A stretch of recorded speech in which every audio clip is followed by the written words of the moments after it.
Initiating moisture.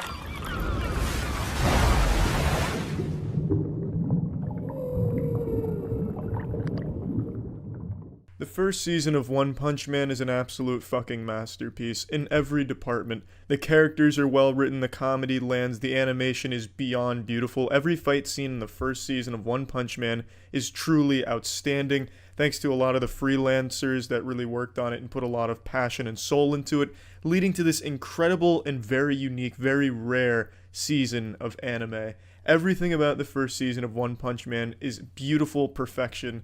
And for the respect out of the first season, I'm going to be dividing this moist meter in two parts. Season 1 and Season 2. Season 2 just finished. I didn't even fucking know it ended because the last episode wasn't a great send-off. And the whole season was just an unbelievable downgrade in every conceivable department that it leaves a bitter taste in my butthole. The crazy thing about One Punch Man is the characters are so well written and the universe is so lively and fun that even though Season 2 was significantly worse than the first season in every way, it was still a good season. It was still enjoyable, which is fucking remarkable. So the difference between Season 1 and 2 comes down entirely to the studio that handled it. Season 1 had a whole bunch of freelancers work on it. They had a whole lot of new talent come in that really put their all into it to lead to such an extraordinary season. Season 2 was handed off to the fast food chain of anime called JC Staff. They do really suboptimal work, literally no passion. It's barely better than YouTube animators, and that's kind of why it's so bad. It's because the animation, if you can even call it that, half of the fucking season is just still images with a shaky cam. I swear to God, the first 2 episodes don't even have anything moving. It's just the camera with some fucking art they found on DeviantArt, fan art. It's fucking embarrassing, and it's really upsetting that Season 2 turned out the way it did. But before I get into everything wrong with Season 2, I want to talk about why you should watch Season 1 if you haven't already. Even if you fucking hate cartoons, animation, or even fun in general, you will still probably like the first season of One Punch Man. Even from a conceptual level, I think it is extraordinary. One Punch Man is about a man who is so incredibly powerful, the most powerful being that you could ever imagine in any form of media, and about to live up to the first season because of how much went into that. But they didn't even try to come close. It seems like they just went through the motion, they'd fall asleep behind the wheel and just get it done barely. It's just bad. It's really not good. Even if you're not going in there trying to nitpick, taking notes like a turbo virgin anime critiquer or something, you're gonna notice how noticeably bad it is in comparison to the first season. Had the first season not been as good as it was, this would have been a lot more palatable. I don't think as many people would have cared, but they clearly showed what they could do with One Punch Man and where it could go, and then they come in here and turn it into a fucking PowerPoint presentation with almost nothing put behind it. There's also this over-reliance on CGI in Season 2, which wasn't there in the first season, and I don't think CGI in anime is all that bad. I think it can be used really well, such as in Demon Slayer. There's another modern example. But in here, the CGI looks straight out of a PlayStation 1 cutscene. They use CGI to save on cost, and it shows. It actually looks like origami strapped onto some of the characters with a lot of lights put on it. It's really dumb. Like they've completely redesigned some of the characters' looks. Genos looks fucking awful. Genos looks like an action figure I would have pulled out of a Happy Meal in the late 90s. It's just really dumb. It's upsetting. Because I loved the first season so much, and Season 2 has a much better storyline. I think Season 2's story, even in its shit form with JC Staff, is still better than the first season's story. I like Garo. I really like all of the new characters they introduced and everything going on, the villain association. All of it is really good, but JC Staff couldn't even bother to animate half the shit. In the first 2 episodes, you can immediately recognize a clear difference in the first and second season. The fights in the first 2 episodes alone in this season were actually just still images, as if a kid was holding up 2 pieces of paper with characters' faces on them and colliding them together. That's about the extent of the animation you got from the first couple of fights. They're not significantly better. They're not as good as the first fights, even the best fight, and I hope JC Staff doesn't get many more projects. They have totally lost me as someone that would support their animation studio. They're not even fucking animators. They're basically deviant artists that sometimes accidentally make things move minimally. If JC Staff's name is on something, I'm just gonna immediately assume season 2. In fact, bringing that into the equation, I'm lowering that shit. I'm bringing it down to a 70%. Yeah, that's about it. So yeah. Family says council planted slug to destroy their business. You see, you gotta love the ACA, man. You can't find this kind of garbage shit stories anywhere else. They found one. Is that the criminal? Say they have proof it's that piece of shit. Secret agent. In hospitals in Victoria. What a wholesome business. What kind of evil slug would infiltrate? But we had Towards the corner of Yeah, the it looks like a company's criminal. industrial kitchen. She squats down for 17 seconds off on. Did you wonder what is she Maybe doing? she was peeing. Yeah, I found it. Ombudsman is satisfied What with the assholes. procedures and processes it followed. Well, why don't we ask the slug? Or was it assassinated? Because if so, that'd be very fishy. Cameras malfunctioned or something? It'd be a very valuable witness to the crime. Genius dad is turning skip bins into epic budget pools. Ah. I see. When we look The at a modern day rubbish Da Vinci skip, most then, of eh? us see a large Now turned into a successful That's gotta business smell and like become a shit, hit though. with his kids. Olivia started How begging thoroughly their does he dad clean for a these? swimming pool. They're They fucking never dumpsters. expected this. I wouldn't swim in the dysentery pool. Yeah, neither would I, man. This is just asking for cholera. But if you're fiberglassing the dumpster, wouldn't it just be cheaper at that point to just get one of those, like, plastic big circular pools?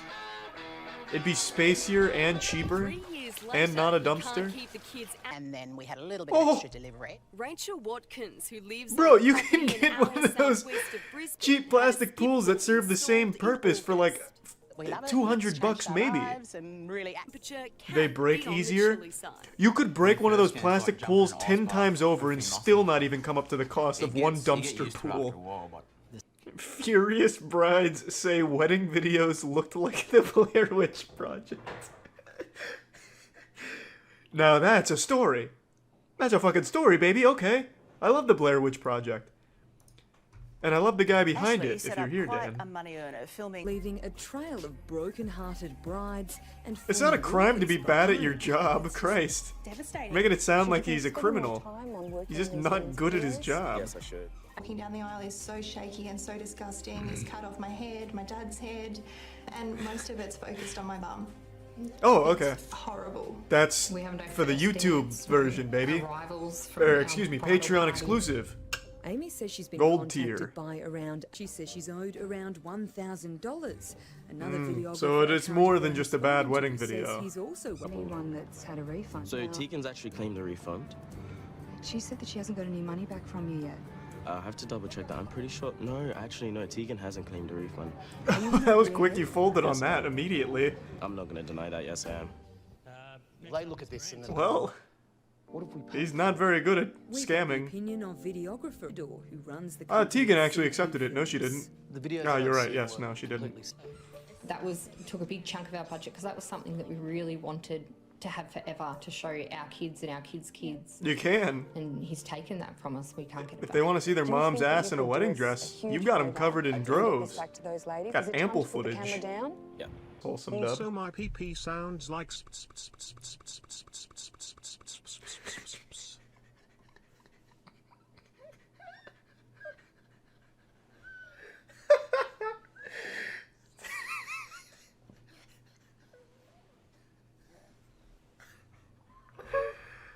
Fuck yeah, baby. Now we're cooking. Ah, that's what I've been waiting for.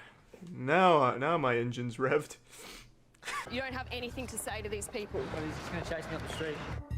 Yeah, it's the ACA. They'll chase you Everyone across has the a world if story they have about to. themselves or Renters revolt after property repairs ignored, and it has a man crushed by a grill. What the fuck happened in this? It looks like a cartoon, like a grand piano falling on someone. I've gotta know. were ignored, and then they all ended up in hospital.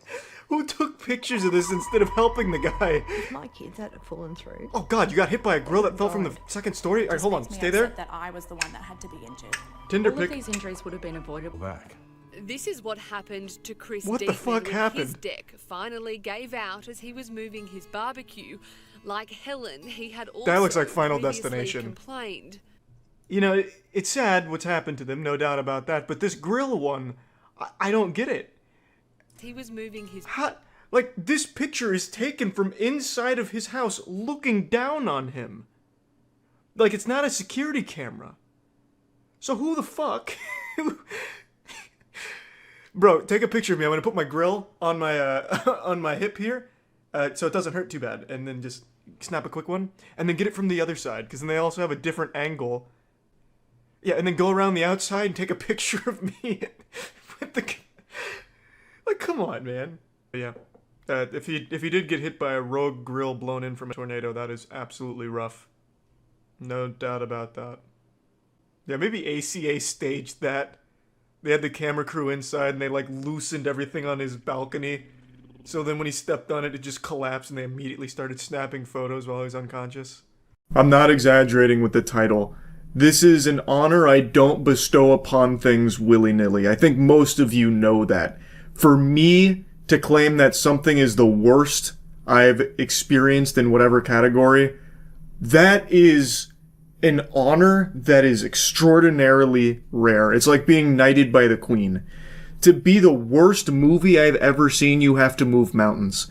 Because I see so many bad movies. It is one of my favorite pastimes is watching bad films because I get a lot of enjoyment out of a really fun bad movie. And I see so many. And of every movie I've ever seen, Amazon Prime's War of the Worlds is the worst. It has now taken that crown, which was a crown worn by what I still believe to be one of the most bafflingly dog-shitty movies ever produced, called Let's Be Evil. It wore this crown for 9 years. It had a good run. It should be very proud of itself. But on August 4th, 2025 years after the death of Christ, we have now found the worst film that humanity has produced so far.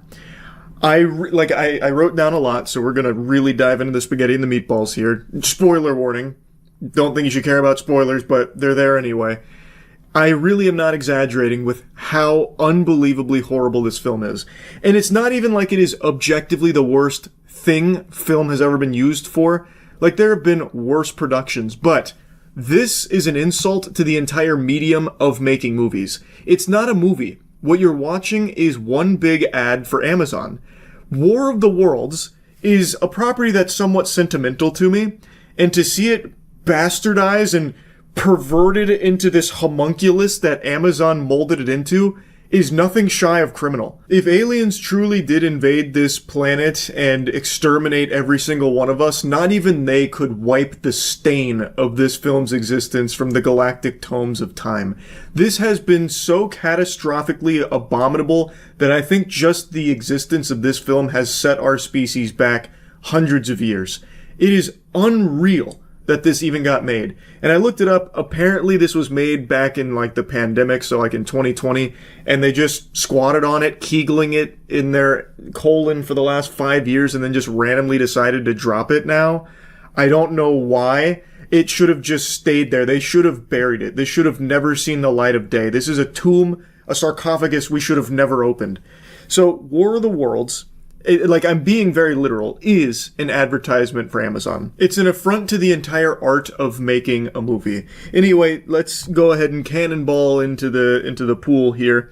It stars Ice Cube, and the film tries to be creative by emulating what some films have in the past with something like Searching, where it's all presented through a computer display. So you're seeing Ice Cube and all of the events unfolding and all the characters through FaceTimes and emails and anything that's on his monitor. So you see Ice Cube through his webcam, and that's how you experience the movie.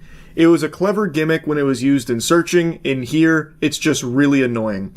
And the movie actually feels like it's written by a 13-year-old who just learned how to code with C#. It's all about hacking. Ice Cube is like an expert hacker in a DHS program that's spying on everyone through mass surveillance, and he can actually do anything. He is basically omniscient.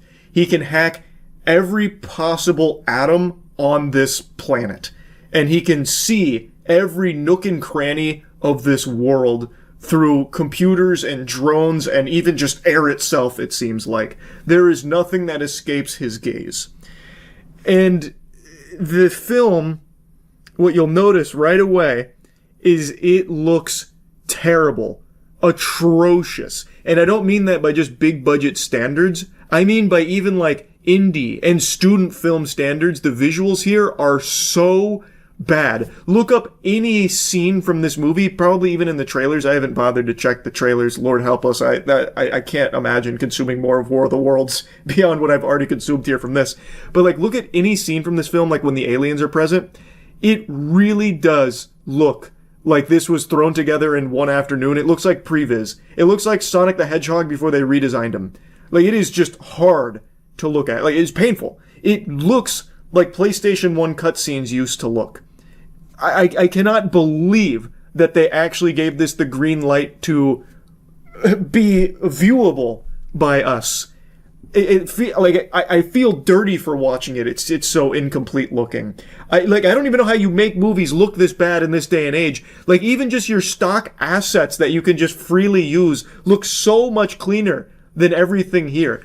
And the crazy thing is, it uses so much CGI. Almost the entire film after the aliens arrive is showing you aliens and destruction and CGI explosions, and there's even like a drone sequence laser fight, and it really does, I'm not like exaggerating, it really does look so bad. Like, it looks like they made the whole film for $10.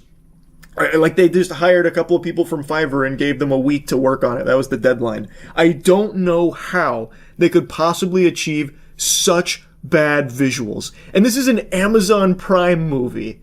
What the fuck? They have actual infinite money. Unbelievable. This movie is like if Birdemic was an ad for Amazon. And I haven't even begun talking about the unhinged insanity that is the plot. But before even getting to that, it's important we make a mention, nobody in this movie is acting. Like, the acting is a word that must have been forbidden on set. All they are doing is reading plainly from their scripts with no acting except for Ice Cube occasionally doing the eye twitch. That's it. There is no acting in this movie. It feels like what AI would generate if you asked it to make like a War of the Worlds Amazon Prime ad and like you wanted it to star Ice Cube. What the fuck are they doing? Like, this must have just been like a really easy paycheck, but they also just didn't even want to put in the bare minimum for it. Like, I feel like the talent here was kind of embarrassed to be working on it, so they didn't really want to give a ton of effort. That's how it comes across. So now, with all of that out of the way, let's talk about, like, the narrative. So, the movie starts with Ice Cube. He's in his lair. He's spying on everyone, which includes his son and his daughter and his daughter's boyfriend. His daughter is pregnant. Her name is Faith. And he's a real grumpy guy after the passing of his wife. And he sends her messages on Facebook. Of course, it's not reciprocated because she's dead. He listens to an old voicemail about, like, taking out the trash and being nice to the kids, which is an interesting thing to have to remind your husband to be nice to your children. Well, yeah, he is an unreasonable asshole to them. He even, like, calls his son... Well, actually, he hacks his son's computer so he can uninstall a video game from it. He just randomly hacks into his son's computer, saw that he was enjoying a video game, uninstalls it, and says, "You need to get a job, you loser. You fucking bum. You're a loser. You're a loser. We paid $200K for your education. You're a fucking loser. Get a job. Get a job." And then hangs up on him. He really just beats the message home that he hates video games and thinks video games are dumb. But anyway, he's got a task right now at work where he's trying to catch the Disruptor, a hacker who's threatening to release classified government documents through a YouTube video. So he posts a YouTube video. It says, "I will be releasing top secret documents about their Goliath program." And so now Ice Cube has to stop him from releasing those documents. So he tracks his IP through the YouTube video using his elite hacking tools, which again it's basically God mode. He is a server admin of life. Ice Cube he literally just types in words. So he types in like, "Disrupt their home address, please get." And it's like, calculating, IP gotten, here's exactly where Disruptor is. And he can do that for anything. He can type in anybody's name, literally anybody's name, and it somehow gets the exact person he wants it to be, even though obviously other people are going to share that name, but somehow it always hones in on the right person, and then gives him, like, the closest drone so he can spy on them, or the closest, like, CCTV camera to spy on them. Like, the technology it's like fucking Fantastic Four level almost, where you can, like, teleport and shit, basically. Like, they've reached quantum surveillance. So anyway, they've got Disruptor's IP. They then go and storm the IP there. But before that, of course, he needs to hack into his daughter's computer because he learns from her boyfriend that she's having a baby shower and he didn't get an invite, so it made him upset. So he hacks into his daughter's computer using TeamViewer, where he uses his tools to generate a master key to TeamViewer so he can log into anybody's account with the master key password. So now he's on his daughter's computer reading her messages, and he starts feeling bad because she's like, my dad doesn't get it. And he's like, oh man, as he's hacked into his daughter's shit. So now, anyway, we learn about Mark. That's her boyfriend. He's an Amazon Prime driver. He's an Amazon delivery driver who really likes Prime. And one of the lines that they reuse like 6 times is, like, his son Dave says, you know, I really think you're overdoing it, Dad. We don't need the government to be, you know, checking out what we put in our Amazon cart. Any opportunity to wiggle the word Amazon out of every character's mouth with a little positivity following it was taken in this film. So Mark really likes being an Amazon driver. Ice Cube gets a message from a NASA contact of his, and she's analyzing weird, wacky, freaky weather phenomena. And he doesn't really care. He doesn't want to watch that. He says, I spy on people, not clouds, or something. Anyway, they go to the Disruptor address. Turns out Disruptor was a step ahead of them. It was a decoy, one of his infamous decoys that he's become known for. But while they're there, the aliens crash land. A bunch of meteors start crashing, and they're blowing up buildings and cars, and people are freaking out, going crazy, because everyone's under attack. And they show you so many sequences of the carnage, and I am not exaggerating, again, it looks so bad. Like, think about Sharknado, but unironically. Like, with no self-awareness. And used primarily to try and get you to buy Amazon Prime. It's like vomit-inducing how awful it is. Like, in one of the clips, by the way, to showcase the acting prowess that people brought to the table here, in one of the clips, the news reporter is filming one of the meteors, the aliens, crashing into a school, and she goes, wow, this one just crashed into my kids' school. They're all dead. And she says that deadpan, super calmly. Her kid was at that school, is now dead along with all the other children, and that's her reaction to it. And they cut to the next sequence of terror. It was so crazy.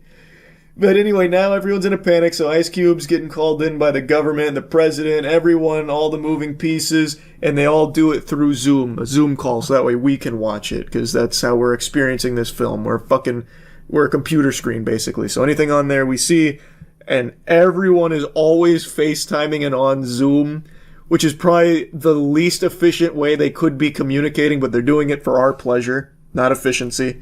So they start working on the Planetary Alliance. That took 5 seconds. The whole world unites to form the Planetary Alliance, basically on that call. And they start trying to figure out what they do next. So the big thing is the Planetary Alliance decides, let's start fighting back. So they get the tanks out, they get the jets out, and they're taking the aliens down almost effortlessly. So Ice Cube is watching like a real-time sports tracker of victories versus defeats that is calculating every victory and every defeat across the globe, and we are slaughtering the aliens. Like, we are absolutely clapping their cheeks on our home turf. We got like 100-something victories to only like 40 losses, and Ice Cube's main thing that he does for this montage is he just goes, yeah! Damn right! Take your intergalactic asses home, was one of his lines. So he's basically just cheering them on. A lot of this movie is Ice Cube just like reacting to something. Like when the aliens are crashing and killing kids, he goes, damn, damn, damn. Like that's about all he does there. But now that we're winning, he's like, yeah! Anyway, though, during all the hubbub, his daughter gets injured when the aliens attack, and she gets a big boo-boo to her leg, and she's bleeding, and it's very intense. Ice Cube doesn't want to lose his daughter, so she's FaceTiming her dad, and, you know, worrying that she's about to die, and Ice Cube's like, don't worry, I'm gonna come get you. For the first time, he's actually about to, like, leave the office, but it turns out he's locked in. So he hacks it to let himself out, but then he's locked in at the lower levels too. So then he gives up and immediately goes back to his chair. And then he's like, all right, don't worry, I've got another idea. So on FaceTime, he got her location, used the drones, saw that there was a Tesla nearby, hacked the Tesla, and then got her to get in the Tesla and drove her away with remote controlling the Tesla to get her to a hospital. But all the hospitals are full. So now he recruits Mark to go save his daughter, Faith. It's like the worst attempt at trying to get you emotionally invested because you just do not care. Because it really feels like Ice Cube does not care. There is no emotional weight to anything here. It is so stale and so flat. It almost felt like they were laughing while filming this. Like they knew how bad it was. So anyway, now his daughter's, you know, she's in a pickle, but Mark's on the way, and he works for Amazon, so he's basically a fucking superhero. And during this, like, ride, as he's, like, remote controlling her to safety, because she was about to just get killed by the alien, she gives him a lecture on how powerless he is.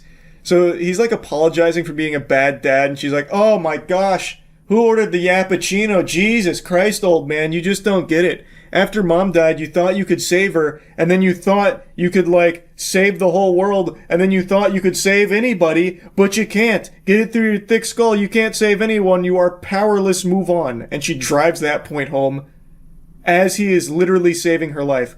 Without him, she would have died. He is literally saving her as she is giving this lecture. It's very hypocritical. I don't know what they thought they were cooking with that, because it didn't really match the scene. So anyway, he gets on the horn with the president because the things are, you know, all cattywampus, and they're starting to fight back. And that's when he gives the title drop. He gives the name drop, title of the movie. He says, all right, I see no other option other than to initiate the War of the Worlds, about the Planetary Alliance stepping up their counteroffensive against the aliens. Which I guess was like a really cool moment where you're supposed to pump your fist. Yeah, initiate the War of the Worlds. Dave then calls his pops. He lets old man Ice Cube know that he knows more than Ice Cube thinks he does. He's not just a video game playing dweeb. He knows why the aliens are here. They're after something called Goliath. Which, interestingly, is what Disruptor kind of mentioned earlier. We'll get to that in a moment, but there might be a bit of a plot twist coming up if you can connect the very subtle dots. So Dave is talking about, like, Dad, you need to trust me. There's something called Goliath and the aliens are here, but Ice Cube is like, you're a fucking moron, son. Get it through your thick skull. I'm so disappointed in you. You're a gamer. You make me sick. Don't you ever call me again. And then hangs up on him. He just berates him again and then literally hangs up on him. As his daughter is, like, bleeding out and shit, like, he doesn't even care about the safety of Dave. He's just like, can you stop fucking calling me? Stop it, you play games, I don't want to hear from you. And Dave is trying to let him know, like, hey, look, there's something we could do here, like, I know what's going on. And then it turns out the aliens, as they're getting their shit pushed in by humanity's weapons, they change tactics and start targeting data centers, and they put their tentacles into data centers, and they start hyper-downloading all of our data, which ends up draining all of our data, which shuts off the military. So they hit the power switch on the military, and then spontaneously every battleship, every plane, every helicopter falls out of the sky or blows up, and now we can't fight the aliens anymore aside from just small arms fire on the ground. Everything else is now shut down because they drained our data centers. And interestingly, it's like they forgot this plot point. I'm getting ahead of myself, but just know this was a crucial moment where they turned the tides. The aliens turned the tides on us by draining all of our sweet data. So the NASA lady was at one of the data centers when this happened, and she noticed these little bugs. Little bugs like to eat data. They consume it. They like data. And what happens is she connects the dots is that they're here for our data. They must eat our data, and they must like all this data we have on all of our citizens and all of the people across the globe. They want our data. And as they continue draining us, they make a mention that all money in the world is gone. Money has been erased. Oil tankers are blowing up. And we've been set back to the Stone Ages. Lights are turning off. The world's gone dark, in their words. It really feels like, I'm not kidding, it feels like this movie was written by a child. Like, everything happens like this, too. Like, the aliens come, and then we shot them with tanks, and they didn't like it. So what they did is they shut down the military. They turned off the military, and then they erased all of our money, and it disrupted the chain of command, and then all the lights turned off, but because of our data. It's so bad. It's so, like, bafflingly bad. I cannot believe a human being wrote this. Like a real sentient person. Like, this could have been written by an alien. Like, it might have been. I don't understand it. Also, Facebook is being deleted. This was a crucial moment. Not only is all money being erased, but websites are being erased. Facebook is getting deleted, and Ice Cube is there on his wife's Facebook page, taking one last look at it as her messages are vanishing. He's listening to the audio message again, and then it does the classic cliche as it turns off. And then it vanishes, and then 404s. But it's not every website. YouTube actually still exists because that becomes a crucial plot device here towards the end of the film. But Facebook is gone. So Disruptor goes live on YouTube, and he mentions Goliath. Like, the aliens are here because of Project Goliath. The government knew Project Goliath would summon the aliens because they love data. The government knew that more data would mean aliens will full-scale invade us. And then the big reveal... Ice Cube figures out Disruptor is his son. Who could have seen that coming, huh? That's quality writing right there. It was really subtly planted, but they pulled it off. So his son then tries to convince him that the government is lying to him. The government is, not super trustworthy. And Ice Cube's like, get out of town! What are you talking about? You're fucking stupid. You're like a gamer and shit. I would never trust you. You're a criminal now, actually, too. This is stupid. No, there's no such thing as Goliath. They wouldn't lie to me. And his son is just like, look, Dad, listen, I'm going to send you Goliath. Just take a peek. And he's like, okay, buddy. But I already know there's nothing in here that's going to convince me. He even says that verbatim. There's nothing in these files that will convince me that what you did is right. And he opens the files, and the first line is about, like, the Roswell crash, I think it was. It was like an alien crash, and it said, like, weird weather phenomena, aliens, and data. In one sentence, he goes, oh my God, my son was right. The government's been lying to me this whole time. He read a sentence, one sentence, and immediately he's like, oh my God, he's absolutely right. And then, of course, he scrubs through the other alien pieces and then learns Project Goliath is a big data collection program, exactly like his son was saying. I don't know why he was so adamant about it being far-fetched conspiracy theory mumbo-jumbo, because his son was just telling him, like, Dad, Goliath is all about collecting our data on a bigger scale. Like, Goliath is like really big mass surveillance. And he's like, that's just not possible. I am the mass surveillance, and there's nothing more advanced than what I've got. Like, I don't know why that idea was so, like, incomprehensible to him, because he already has all of that basically at his fingertips. The only difference with Goliath is that it could also read people's thoughts, kind of, like it analyzed their thoughts better. So, like, it was only, like, one step forward where Ice Cube already was, and yet he's like, that's just a conspiracy. Nope, that wouldn't happen. The government wouldn't do that. They wouldn't do that. We don't do anything like that. They wouldn't do that. It was just so weird. I don't know why I'm harping on that so much. The whole movie fucking sucks. There are so many inconsistencies and so much wrong with it. But that in particular really stood out to me. Anyway, we then learn that Briggs, who is one of his contacts we've seen throughout the film sporadically, is actually the guy who spearheaded Project Goliath and was fully aware that by launching Project Goliath with this mass surveillance, the data collection was so grand in scale that it would summon aliens. Don't know how they knew that. There is no explanation for how they fucking knew that this level of data collection was what would be the beacon to bring all of the aliens to fucking spring break over here to eat it. I don't know how they analyzed that, but they knew that if they launched Project Goliath, it'd be a full-scale invasion. Even Briggs knew and just didn't care. He didn't give a fuck. He said, let them come. We'll beat them on our turf. Which we were until they sucked our data, which of course they knew was going to happen because they're drawn to data, yet they're all surprised when they go suck our fucking data. Like, they're on here on our cocks here, literally sucking the life out of our dicks with all this data, and they knew that, yet for some reason did nothing to stop that. It's, oh my god, it's so fucking dumb. Anyway, Ice Cube confronts him directly. He knows all about Goliath. Briggs says, alright, you're out of line, you're fired. Revokes his access to everything, all of his tools. He can no longer be the big-time hacker. Until 2 seconds later, his son Dave hacks the government and grants his dad full access to everything.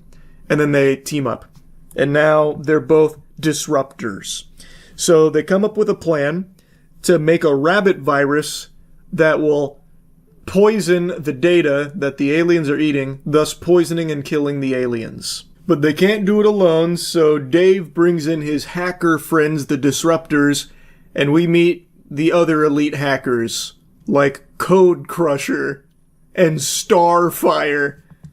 I shit you not, those are two of their names in the hacker group. It's painful. It really is painful. So they get together. They work on the rabbit virus while they're making the rabbit virus, which, by the way, only takes 2 minutes. But within that 2-minute time span, Ice Cube decides he wants to make a YouTube video. So he hops in Adobe After Effects and he makes a YouTube exposed video on Briggs, releases it on YouTube, exposing Project Goliath and Briggs. And the entire world watched it instantly. He posted it. The whole world watched it. He posted it on the Disruptor YouTube channel. The whole world watched it, and now everyone knows why the aliens are here, and they now hate Briggs. So, he got his revenge, and he revealed the truth to everyone about Project Goliath. And now the rabbit virus is done. Again, all of this basically happening instantaneously. So, the rabbit virus gets uploaded, but it wasn't enough to stop the aliens. All it did was make them mad, so what they did is they hacked the hackers before the hackers could fully hack them. And then they use the IP addresses of the hackers in the Disruptor group, and they go blow up their houses. So we watch Starfire get blown up, and then, God rest his soul, even Code Crusher perishes under the might of the aliens and their fury. So they die. So now they need to come up with a new plan. Dave survives, by the way. Turns out he was actually bouncing his IP address from Ice Cube's house, but really he was at a dude named Brian's house. So after Ice Cube's house gets blown up and Ice Cube thinks his son died, all Ice Cube can do is this and go, damn. But then his son calls him. He's like, no, Dad, I'm actually fine. I was over at Brian's house. I just bounced my IP. So Ice Cube gets the family together for a FaceTime. Mark has gone and stopped the bleeding from Faith's injury, so they're together. They're fine. That whole side quest has been completed. And he gets the family together for a FaceTime call because the NASA lady has just informed them that the little bugs actually have DNA. They are organic cyber hybrid beings. So they can be killed, is the conclusion they reach. And they have a method. Turns out Faith, his daughter, was working on something called the Cannibal Code, which attacks 6 cells in a body. So they decide, let's rewrite the Cannibal Code to attack their cells and kill the aliens since they're organic too. So they do that immediately. They literally rewrite this code instantly. And it's perfect coding. But there's another problem that arises because the government's decided to bomb the Goliath building, which is the building Ice Cube is in. It was actually underneath his feet the whole time because the government now knows it's going for Goliath. All the aliens are converging on that building to suck Goliath dry of all that precious data. But this is where things get weird. They have bombers bombing aerial vehicles that are about to do this. How? They've already established that none of their air vehicles or air units, any vehicles in the military work anymore because the aliens sucked our data. But they have these bombers, and they also have drones that Ice Cube and family can access. Yet they had already made a point about how that's not possible because the aliens sucked our fucking data. But they totally forgot and just said, maybe people have already fallen asleep by this point and won't care. But I was awake the whole goddamn time watching this. They totally forgot that a plot point was they can't use these crafts. Because if they could, then it wouldn't matter about the data because they were beating the fuck out of the aliens using these vehicles, using all of these aircrafts. So if they still have access to aircrafts, who cares if they go towards Goliath? Just blow them the fuck up. That was the whole reason, the whole point of trying to fight back with poisoned code is because we no longer have access to the military because of our sucked data. But now we have bombers that are going to go blow up Ice Cube. Just fucking blow up the aliens if we still have this ability. It's, oh my god, it actually made me upset. So, anyway, they rewrite the code, but Ice Cube has no way of taking that code and injecting it into Goliath downstairs because they don't allow thumb drives in the secured building. But, and this is where it gets so fucking shameless, but Mark has a thumb drive, and Mark works for Amazon. And you know what else Amazon has? Prime Air. So Mark gives a whole sales pitch about how Prime Air works and how he can give the thumb drive to the drone for Amazon Prime Air and fly it to him just like Amazon Prime does. And I'm not kidding, he gives a sales pitch. And then he takes the Amazon Prime drone and he flies the thumb drive over to Ice Cube, but not without some really intense dogfighting where the aliens are laser beaming at Mark flying the Amazon drone, but it's just too good. It's much more effective than all of the government planes, it seems, because they were just getting blown out of the sky with lasers at one point. Meanwhile, Mark, who is not a fighter pilot, he's something far stronger, an Amazon Prime drone delivery expert. He's dodging all their lasers, he's doing fucking barrel rolls, and then Dave is hacking nearby drones in order to blow up the aliens that are attacking Mark's drone. Again, how is he even able to access drones? That shit shouldn't be working in the first place, what you've already fucking established here. But anyway, Mark's made it to the building, but he hits something on the way in, and his drone flips over, and he can't flip it back. But luckily, they get to see that there is a man taking cover nearby through the camera of the drone. We get to see this. There's a man taking cover nearby, so Ice Cube instructs Faith to hack into the guy's phone and send him a text message asking him to flip over the drone. So she does. She hacks into his phone, sends the text message. The guy checks his phone. He says, "No way, are you kidding me? There's aliens here. I'm going to die if I do that." And then Mark says, bribe him with he didn't use the word bribe. Mark said, offer him $1,000 Amazon gift card. So she does. She sends him a text offering an Amazon Prime gift card for $1,000. And he instantly sprints over there. He reads it, sprints over, he flips the drone up for the bribed $1,000 Amazon gift card. So then Mark continues the mission. He delivers a thumb drive to Ice Cube. He makes it to the Goliath interface. And then as he's approaching the Goliath interface to plug it in, the tentacles are getting all up in his ass. And he's reaching heroically to plug in the cannibal code. And he does it. But then the feed cuts. But all the aliens start dropping like flies. They've done it. Cannibal code was a great success. The aliens are dead. Our data is still not safe. They still have all of our data, but the aliens are now gone, and they abort the bombing mission, so Ice Cube gets to survive. And then the bad guy, Briggs, gets arrested, and disruptors are now hailed as heroes across the globe. And then there's like a special mention about like how important privacy and data is. So like the government's calling on Ice Cube saying, "We thank you for your service. We'd like you to come up with a new surveillance system that takes privacy into account because we think privacy is important now." And Ice Cube says, "No, that's not my style anymore. Now, instead of watching people, I'm going to be watching you." And that's the end. That is Amazon's War of the Worlds. There's a lot that I just omitted, by the way, because it is just so unbelievably uninteresting and just downright insulting to the entire act of making a film that I just didn't even put it into the notepad. There is literally nothing redeeming about this film. The only positive I could almost squeak out here is that it is enjoyably shitty. Like, I do think this would have been a lot of fun to watch with friends because there is so much to laugh at and make fun of. But watching it on my own, sometimes it actually just made me mad. Like, it is crazy how bad this movie is, because it is really just like an ad being shoved down your throat, but in the form of a movie.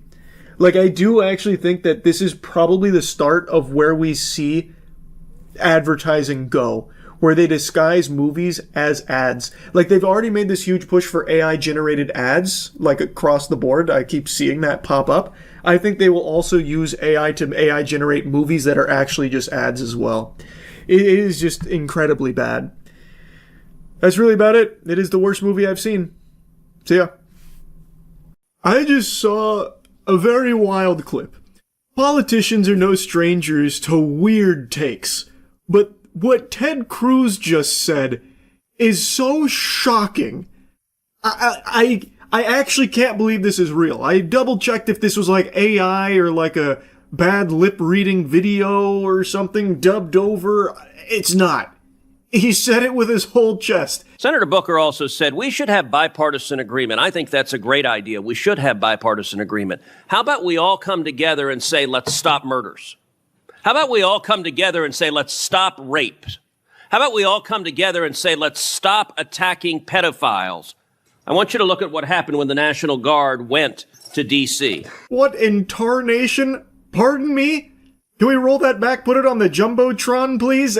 There's no way he just said that out loud, right? What a crazy Freudian slip. Or maybe not even a Freudian slip. It looks like he is reading off a piece of paper for his monologue here. He might have wrote that down as like a really strong stamp that he needs to get across here about people need to come together to stop attacking pedophiles. What? Teddy, sweaty and ready out here trying to defend pedophiles or some shit? Man, those Epstein files are never coming out, huh? Heavens to Betsy. Now, you have to imagine that's not what he meant to say, so you would think that he'd pretty quickly scramble to set the record straight so there's no confusion on where he stands. I don't think he wants to be known as Ted Stop Attacking Pedophiles Cruz. But he never goes back to, like, explain what he tried to express. Also, nobody in the room challenges him on it, like, hey, Ted, quick question before moving on. Did you mean what you said at the end there? Like you said, you know, stop murder? Okay, good, yeah, all right. And then stop rape? All right, good, yeah, no, rape's bad. Let's stop that. And then you said stop attacking pedophiles, and I couldn't help but be confused because, well, attacking pedophiles is good. Like, that needs to happen more often. In fact, I'd argue we don't attack pedophiles enough. So what did you mean there at the end, Ted? But there is not a soul in this building that says anything about it, not even a peep. So they just move on. Robbery fell by 57%. Homicide fell by 58%. Sex abuse fell by 40%. Those are real results. And Detective Pemberton? Goober just carries on business as usual, as if nothing is abnormal about what he's just stated. No one in the room says anything about it, not even a whisper. That's crazy to me. Now, I attempted to do the impossible of putting together the jigsaw puzzle that is Ted Cruz's enigmatic mind, but that's like dividing by zero. I can't quite figure it out. I tried to understand like what he wanted to say, but fumbled based on the slide that he pulls up, which is stats. Robbery, homicide, sex abuse. Homicide ties into the first thing he said about stopping murder, but then the second thing he says about stopping rape, well, that ties into sex abuse. The third thing, robbery, is not anything he ever said about stopping. So where the fuck does the word pedophile even come from? And how does the word attacking pedophiles even squeak out from between his foul butt cheeks? I've seen, like, long versions of this, not the whole thing. Maybe at some point it comes up as like a, you know, previously on Dragon Ball Z I said this, but meant that. Maybe, but I haven't seen that. I checked both of his Twitter accounts, because apparently he's got two, and he posts, like, 8 times a day, and he hasn't uttered a peep about him saying to stop attacking pedophiles, that we should come together to stop attacking pedophiles. So maybe there's a chance that's what he actually believes. It's not that far-fetched. Just look at how the current administration handles everything in regards to Epstein, jumping around from lie to lie to lie about, oh, the Epstein files, they aren't real. The Epstein files, no, they were on my desk, but they're also not real. Also, there's no the new thing, there's no credible information that Epstein trafficked minors to others. There were no clients, there's no list. Also, Maxwell gets moved from a prison to a fucking summer camp, basically. So maybe Ted Cruz is just going full mask off, saying, like, alright, enough is enough. Can we stop attacking pedophiles? The Epstein files are never coming out. Like, maybe that's what was on his mind. All in all, it's a pretty interesting strategy here from old Ted Cruz. the think about the pedophiles approach. Why won't anyone think of the pedophiles' feelings? No one's considering that. Stop being mean to pedophiles. Can we all come together and agree on that? Holy shit. It's unbelievable, man. Anyway, I just had to show you this. That's really about it. So, yeah. Wow. The Dispatch finale dropped today, and I am happy to say they stuck the landing. They didn't fumble at the goal line here. They went all the way in for the touchdown, reach around, go to town, boot scoot boogie. It was a absolute joy. I am really going to miss Dispatch now. Like, I've been just glued to the episodic release because I think they've done a great job with it, releasing 2 episodes every Wednesday. It's been so hyped, just looking forward to Wednesdays every week, and now we finished it. Like, it's bittersweet because it was an incredible conclusion. Like, I think this finale was so good that it's put me in just such a joyful mood. I could probably watch someone steal my car right now and it still wouldn't wipe the smile off my face. Like, I think they've done an amazing job with it. But I'm really going to miss not being able to play it every Wednesday now. A new episode, 2 new episodes every Wednesday. This game is just so good. And of course, I'm biased. I'm in the game. I play Sonar. But even setting that aside, if I wasn't in the game and I was just experiencing this with having no skin in it whatsoever, I would still be loving it just as much. And I stand by that. The game is so fucking enjoyable. So anyway, I just wanted to show you some of the highlights from episodes 7 and 8 here. Also, my whole computer shut off at the end of, while I was streaming, so it ended stream, and I left everyone on a cliffhanger.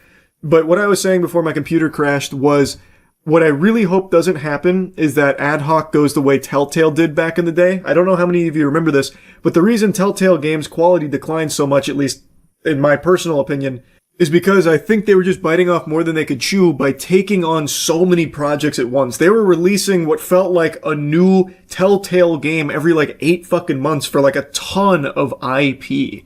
So, you know, as Bilbo Baggins famously said it, not enough butter spread across too much bread type thing, where these games that were getting farted out didn't have as much time and care put into them, as much passion, because there were these strict deadlines, just so many and, you know, buns in the oven, that they didn't get a chance to be as good as their earlier works. With Dispatch being as successful as it is, this game has sold over 1 million copies in 10 days, and I imagine that number is only going to keep growing since now it's wrapped up, and most people, I think, were probably waiting for all of them to be there so they could binge it. Like, as this continues to be even more successful, I really hope they don't do the same thing where they just start, you know, working on so many projects at once where they're not going to be able to give the same tender love and care to those games as they did for Dispatch. Because it's so clear when you play this, a ton of passion went into it. Genuine love went into this game. And I really hope it's able to keep it, Ad Hoc is able to keep that intact for all of their works, because when they are firing on all cylinders like they did for Dispatch, there's nothing else like it. This is one of the best written games I think I've ever played. Like, in general. I mean that too. That's not exaggeratory. So I'm very excited for more of Ad Hoc's work in the future. I'm praying, fingers crossed, we get a season 2. And that's not just for selfish interests of having another voice acting job with reprising my role as Sonar, hopefully.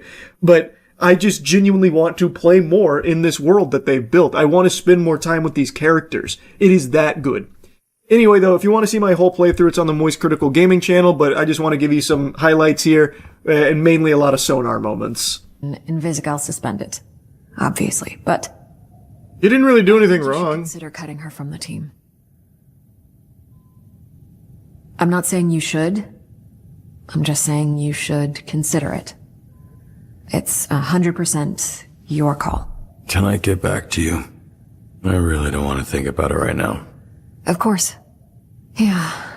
It's just... I can't help but think that we've already cut a hero for far less. We had to send a message. You almost cut Sonar for nothing, just because he likes titties. It's a good point. It gets better and better. Isn't Sonar a coke addict? So what? That wasn't the reason they were cutting him? Robert explicitly mentioned boobies. The coke was secondary. I've found doing something good always helps when I'm feeling bad. We're fortunate to have that opportunity. Something Chase never took for granted. So, let's get to work. Time for a good shift. Sonar, you mind doing everything? You can kind of solo the whole city now. Pretty quiet day. The whole city's grieving. Sonar, why don't you get out there and cheer everyone up with some magic tricks? The hell just happened there? Oh, Golem's shitface. I think he's about to piss mud on the high school. Yeah, you know, I saw him pulling over a beer truck earlier. I did think that was weird. Come on, buddy. Jesus, Golem. Spit it out. I'm not vomiting this shift. 100%, baby. Oh yeah, I'm cooking. And we have max synergy. Fuck yeah. She's riding me like a Valkyrie. Huge! Waiting for Malevola to finish so she can heal Golem. Hi, just calling to confirm one of your Z Team heroes for our interview this afternoon. Oh, that's not good. Program? Sonar's in bat form. That's not good. There goes all my charisma. Eek. Okay, Prism. All up to you. That's unlucky. What are the odds that I could get Sonar here, transform, and get him back in time? I'm fucking toast. I think I can do it. I really think I can do it. Oh, it's gonna be a close shave. Oh wow. 96? Do we? Oh yeah, we succeed.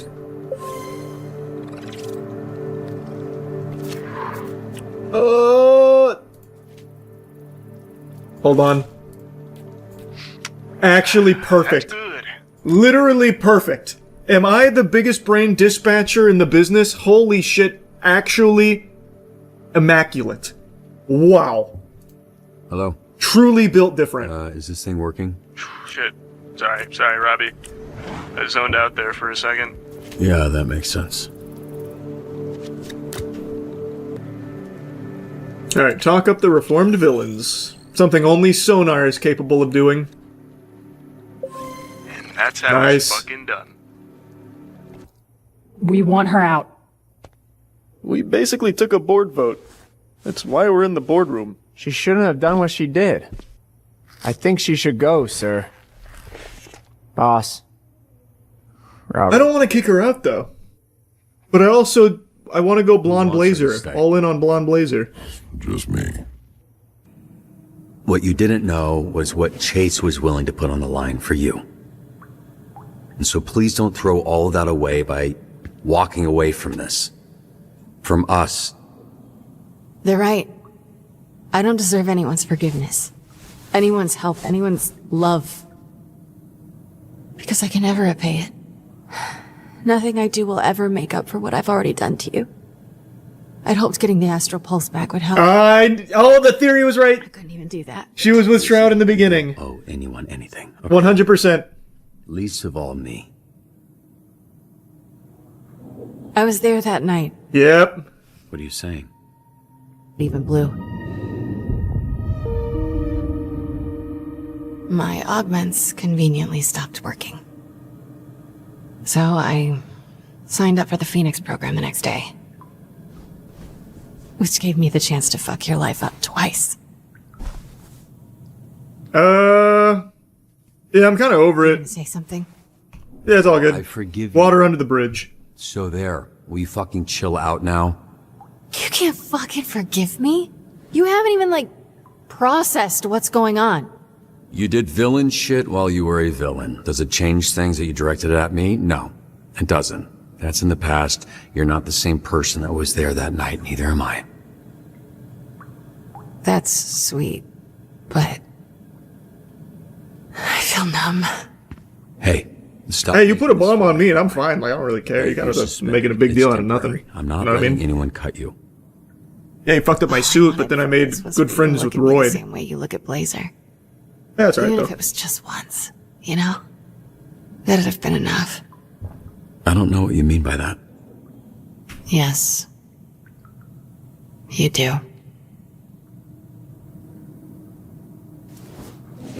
Oh wow, she just literally won't stay because we won't fucking get married? That's crazy. You know what? I take it back. I'm actually pissed you put a bomb on my suit.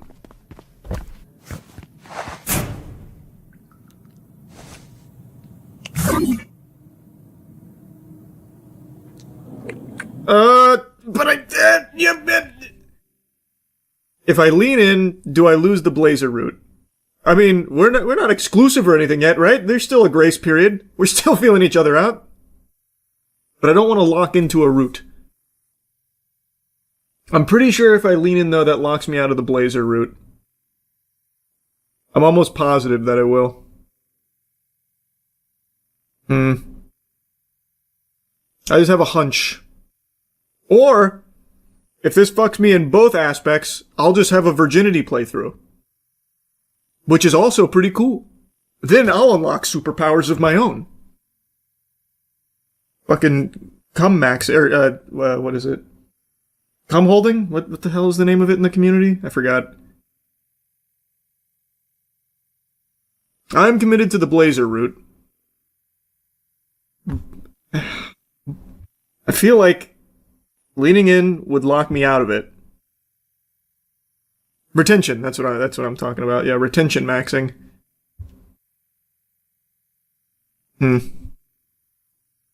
I don't think you can do both, is the thing. I'm just gonna trust my gut here. Courtney,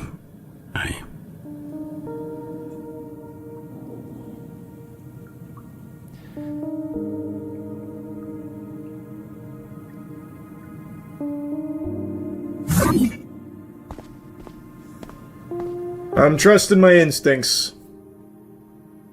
could you two do me a favor and shut the fuck up? I want to start a bar fight. You got a problem? Is that you? No, it's not me. He's got long hair. I know what's going on. Cheers, fellas, to the fucking drink. To 5 minutes with the tightest ass in all of LA County. Yeah, motorboat those butt cheeks. Oh, hey! Right. End up blowing air right up her butthole. What's up? You don't like asses? Glass him. Might as well. Bar fight! Oh, not as far as I was gonna take it. Good on you, kid. Let me replace that drink. That guy is definitely Shroud.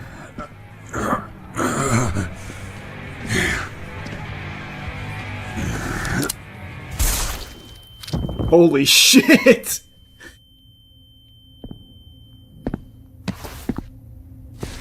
Obviously, you two don't need an introduction. With pleasure. Damn, Coop is back! The past. Spit! With the pulse. Hockaloogie! I'll control this city and restore balance. Oh, that didn't go far.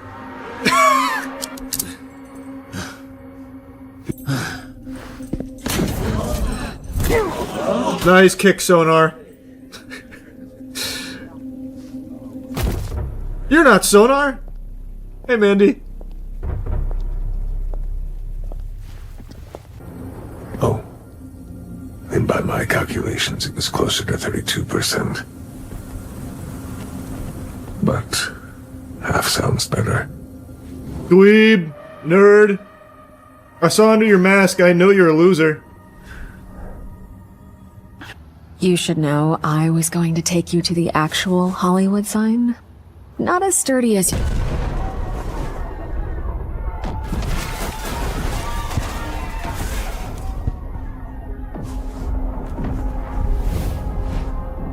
Get me in front of my computer. I'll start dispatching Sonar. Only he can handle this.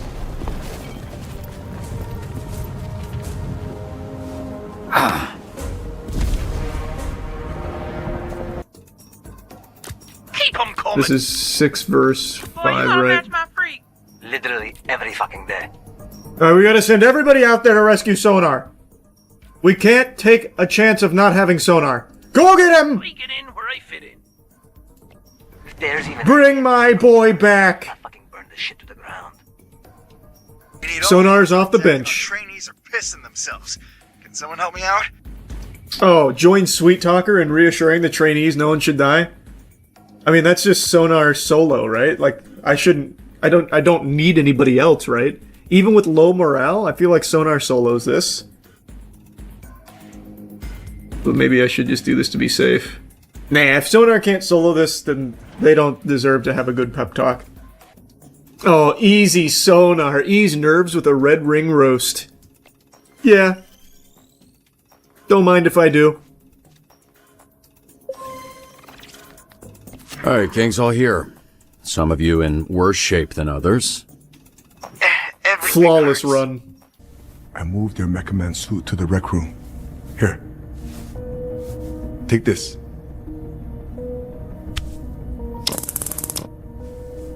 We're fighting the Red Ring, Royd. I'm not walking home from fucking yoga. All I got, brother. Hey, don't listen to her kind of bullshit, okay? Keep her tied up.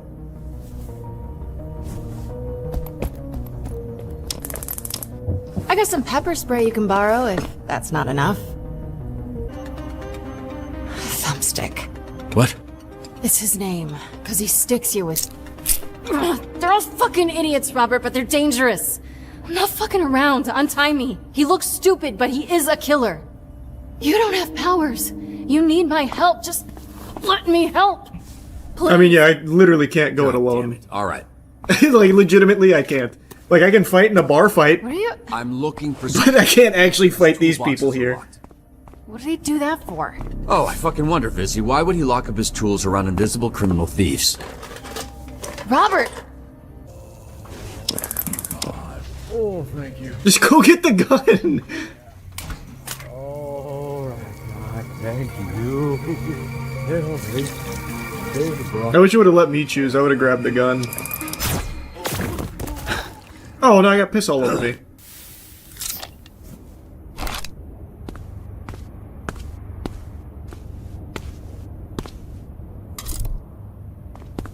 Hey, nice job. Nice job. Why are his nuts out? Oh, thought that was normal. You mind helping him? Why would you crinkle cut your balls through your zipper if you don't have... What are you asking me? Can you just put his dick away? Feels like the dignified thing to do. Dignified for who? I know the guy a little, and it's bad enough he's unconscious. Yeah, here, I'll do it. I'll put his cock away, you're right.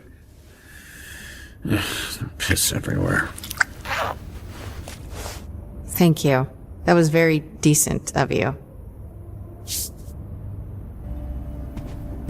Oh, perfect. I'm putting piss in my open wounds. Well, actually, I don't think it matters that much. It's sterile, right? Stick together. Yeah, because you were totally in control of that situation. Crazy, right? It's like real big, but super quiet. So cool.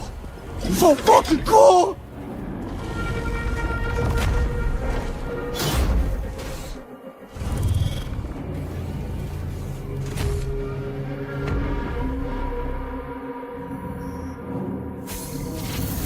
Your dad said he'd help me build a mech if I helped him build the Astral Pulse.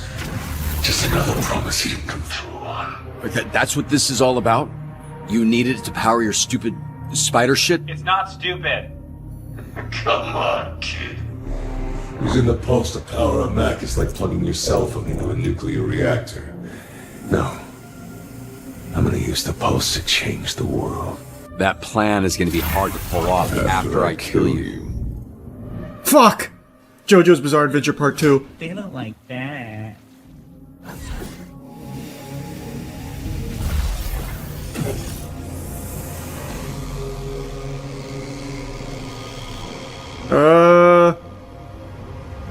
Missile Fury. Probably safer.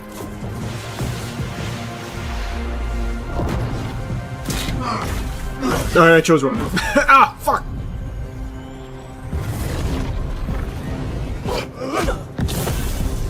Okay, now I know not to play it safe.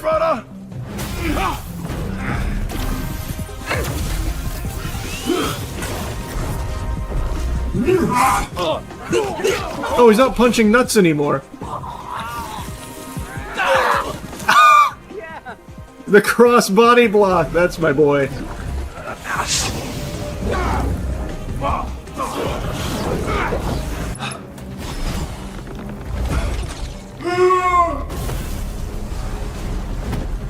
No! Fuck! I hope my saving you from collision was appropriate. It was phenomenal. No. No! No, not like this! Not like this! No, it can't be! Robert, this isn't working. He knows our next move before we do. Does he? I don't know. He just kind of blasted and throwing his tentacles around.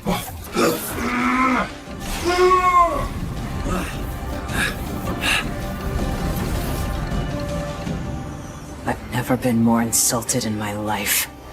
You fire me, a literal assassin, for some moronic bumfuck bat boy? What? He shits in the parking lot.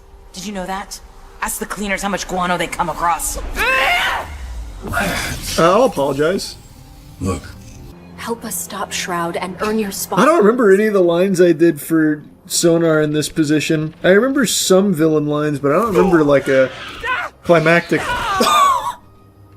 That's where you're wrong. That's my boy. I thought I had friends. Damn, she's fucking stronger than Shroud. Robert, no!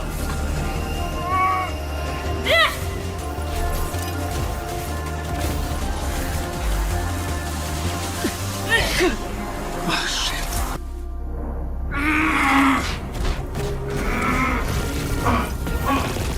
Oh, I missed one. Jesus.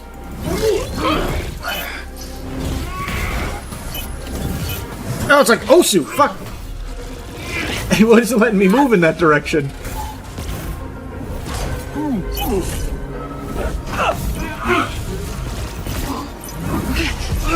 Oh. I can't just mash it either. Jesus. He beat my ass.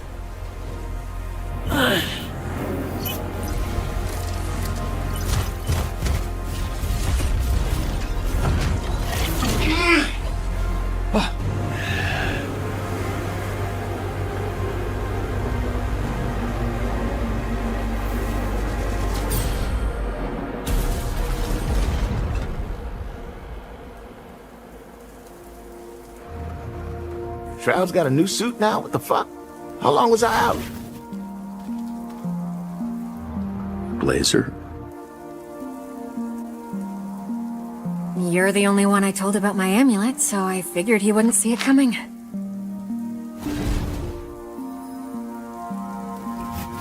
Holy shit. Look at you. Oh, look at you. Oh shit, yeah, look at me. Shit, no, look out. That's cute. I was wondering why the amulet wouldn't work for other people when it was revealed. That makes sense. Come to your stupid dog. You all hear that? I've been through all the game theory on this moment 1,000 times. I'm not steps ahead, I'm miles. So, don't fucking test me. I have to cheese it. I wonder. Fuck. I feel like I gotta give him the real one. I can't. Here, we'll just do both. Let's just make it easy. I don't want to cheese it too long and think too hard. I'm just gonna give them both. Just take both. What the fuck is this, Robert? You said you wanted the Astropulse. I gave it to you. One of those is it. They look fucking identical, Robert. Look, you're right. I can't outsmart you. Because, you know what? I'm not a smart guy. So, the only way to keep you from knowing what I'm doing is to not have any idea what I'm doing. Which is how I feel all the time. Banger. I trust my gut and I take my best guess. Just like you used to do. Before you plugged all those fucking Christmas lights into your head. Before you were afraid to make your own decisions. Elliot. Maybe we wait till we get home? Shut the fuck up!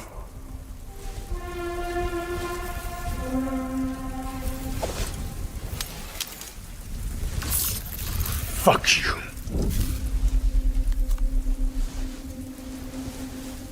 Upright. You son of a bitch! Don't be mad. You lost. It happens. Sorry, kid. We both lose.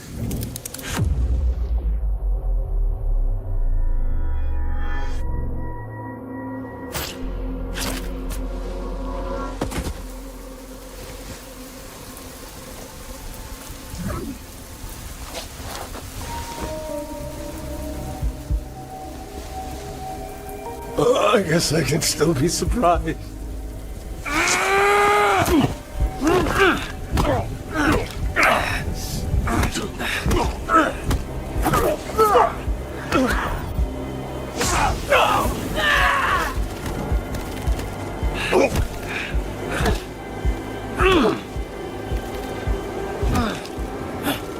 So I get to choose to kill him, right? I have to be able to, right?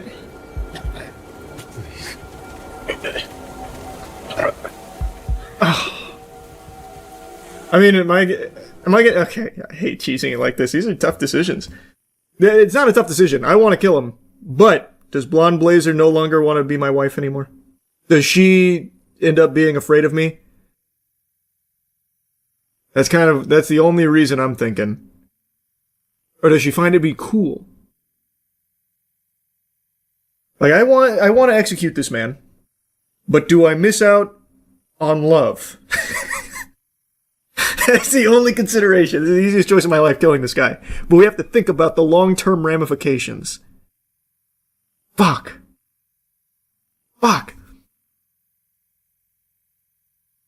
Feel like if I kill him, she won't love me. But if she doesn't love me with my hands a little dirty, then so be it. And it is what it is. He's dead. If she can't handle me at my dirtiest, she doesn't deserve me at my cleanest.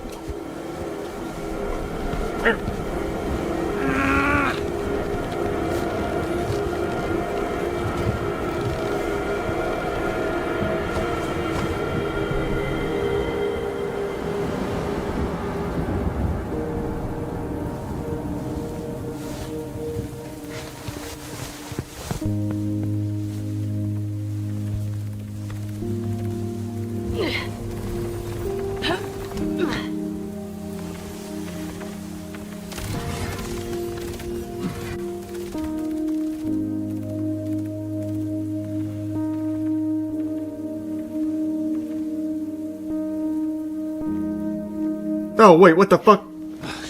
Oh, I was gonna say, did this just put me back on the Invisigal path? Son of a bitch. Good news, Trout strangled himself. Robert did everything he could to stop him. We did it. Girlfriend's alright. She's not my girlfriend. Then you're an idiot. Because it's obvious she wants to fuck you. You sure? I don't know, I killed a man, and I don't know if she's gonna like that very much. I think I put myself on the celibacy path, actually. So... These are the real heroes right here. This is the team that thwarted Shroud in the Red Ring. Damn, Sonar is aura farming over there. Z-Team! These fuckers are the best. For his issue. Right, the whole being on the brink of death issue. That's the one. Well, it looks like he'll enjoy while it lasts. So, do you feel better? I feel great. Oh. After killing Shroud? Oh, you heard. Yeah. Robert, why? Did you kill more than one person today? If it I'm felt honest, great. It felt fucking great. I'm surprised to hear that, but I suppose I'm happy for you. Thank you. She didn't like that very much. That's okay. I should let you know that you're suspended pending an investigation.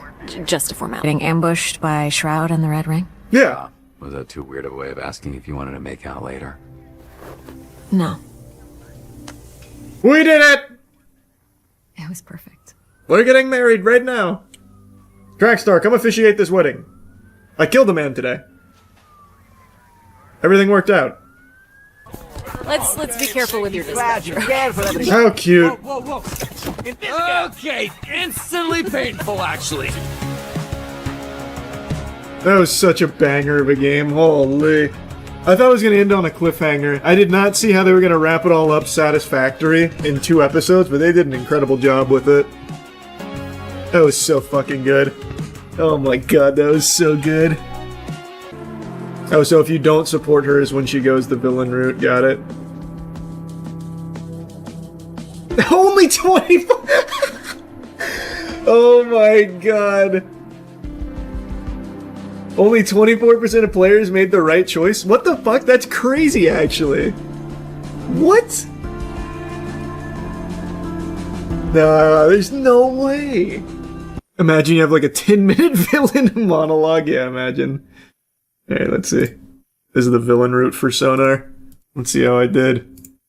It's probably rough. I genuinely don't remember. Because when I'm reading the lines, it's hard to know, like, the context, like all the context around it, because I hadn't seen anything from the game. So I only have, like, little bits and pieces. So fuck, maybe I just didn't even know some of the lines were when I'm a bad guy. Can you take care of him for me? Obviously, you two don't need an introduction. I've been waiting for this. So cute. You. Do I just start, like, biting on his nipples or something? Oh, wait, why is the quality all fucked up?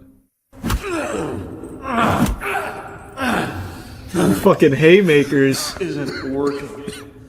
I thought you wanted revenge. By SDN agents, heroes, and whoever else you and your ring have pissed off recently, which happens to be every gang in Los Angeles. Now, if... Oh, shit. Disrespect of the last true heroes. My line's better. That goes hard. Sorry about that. He knows our next move before we do.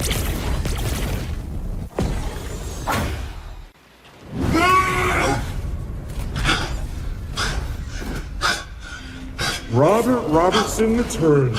I fucking warned you that cutting me was a big mistake. Boy, I guess you're probably realizing that right about now, huh? It sounds like me when I had my old mic. You're actually so dumb, dude. You know you're stealing toilet paper from the office? I'm sorry. I really am. Sonar, stop. Oh, look, Dad. Mom's home. Hey, we're your friends. Please, this isn't you. Help us stop Shroud and earn your spot back on the Z team.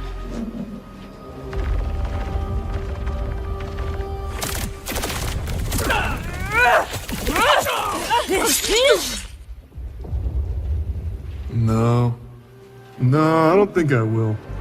Because you know what? Now I'm on the me team. And if you couldn't appreciate me at my worst, you don't deserve me at my best. The classic Facebook line. If these new augment Shroud hook me up with give me some pretty sweet new moves. Want to see it? No, actually. Yeah, no, not really. Holy shit.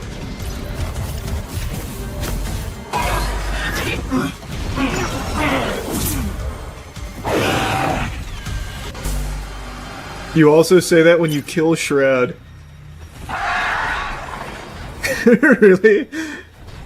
I need to see Sonar kill Shroud.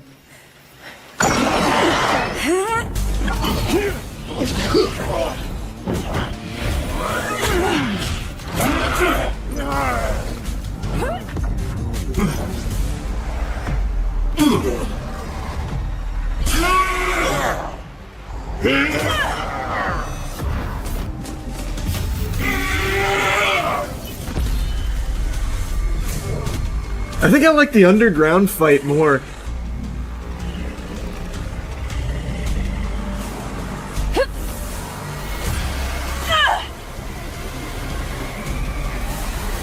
This one's fucking great. I mean, the Coop fight was good too, but I actually really like this one a lot. I mean, obviously a little biased, I guess, but I think this is very cool.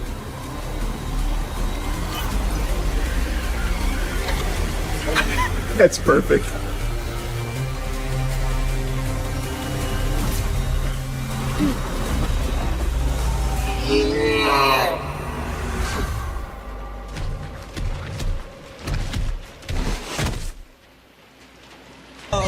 We did good, brother.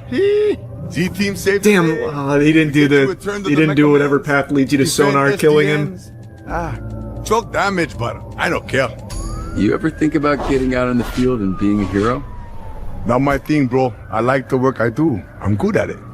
No doubt. You said that IRL when you killed him. Oh, I think you're talking about in-game. I thought that's what you were saying. You're too small, bro. Too small.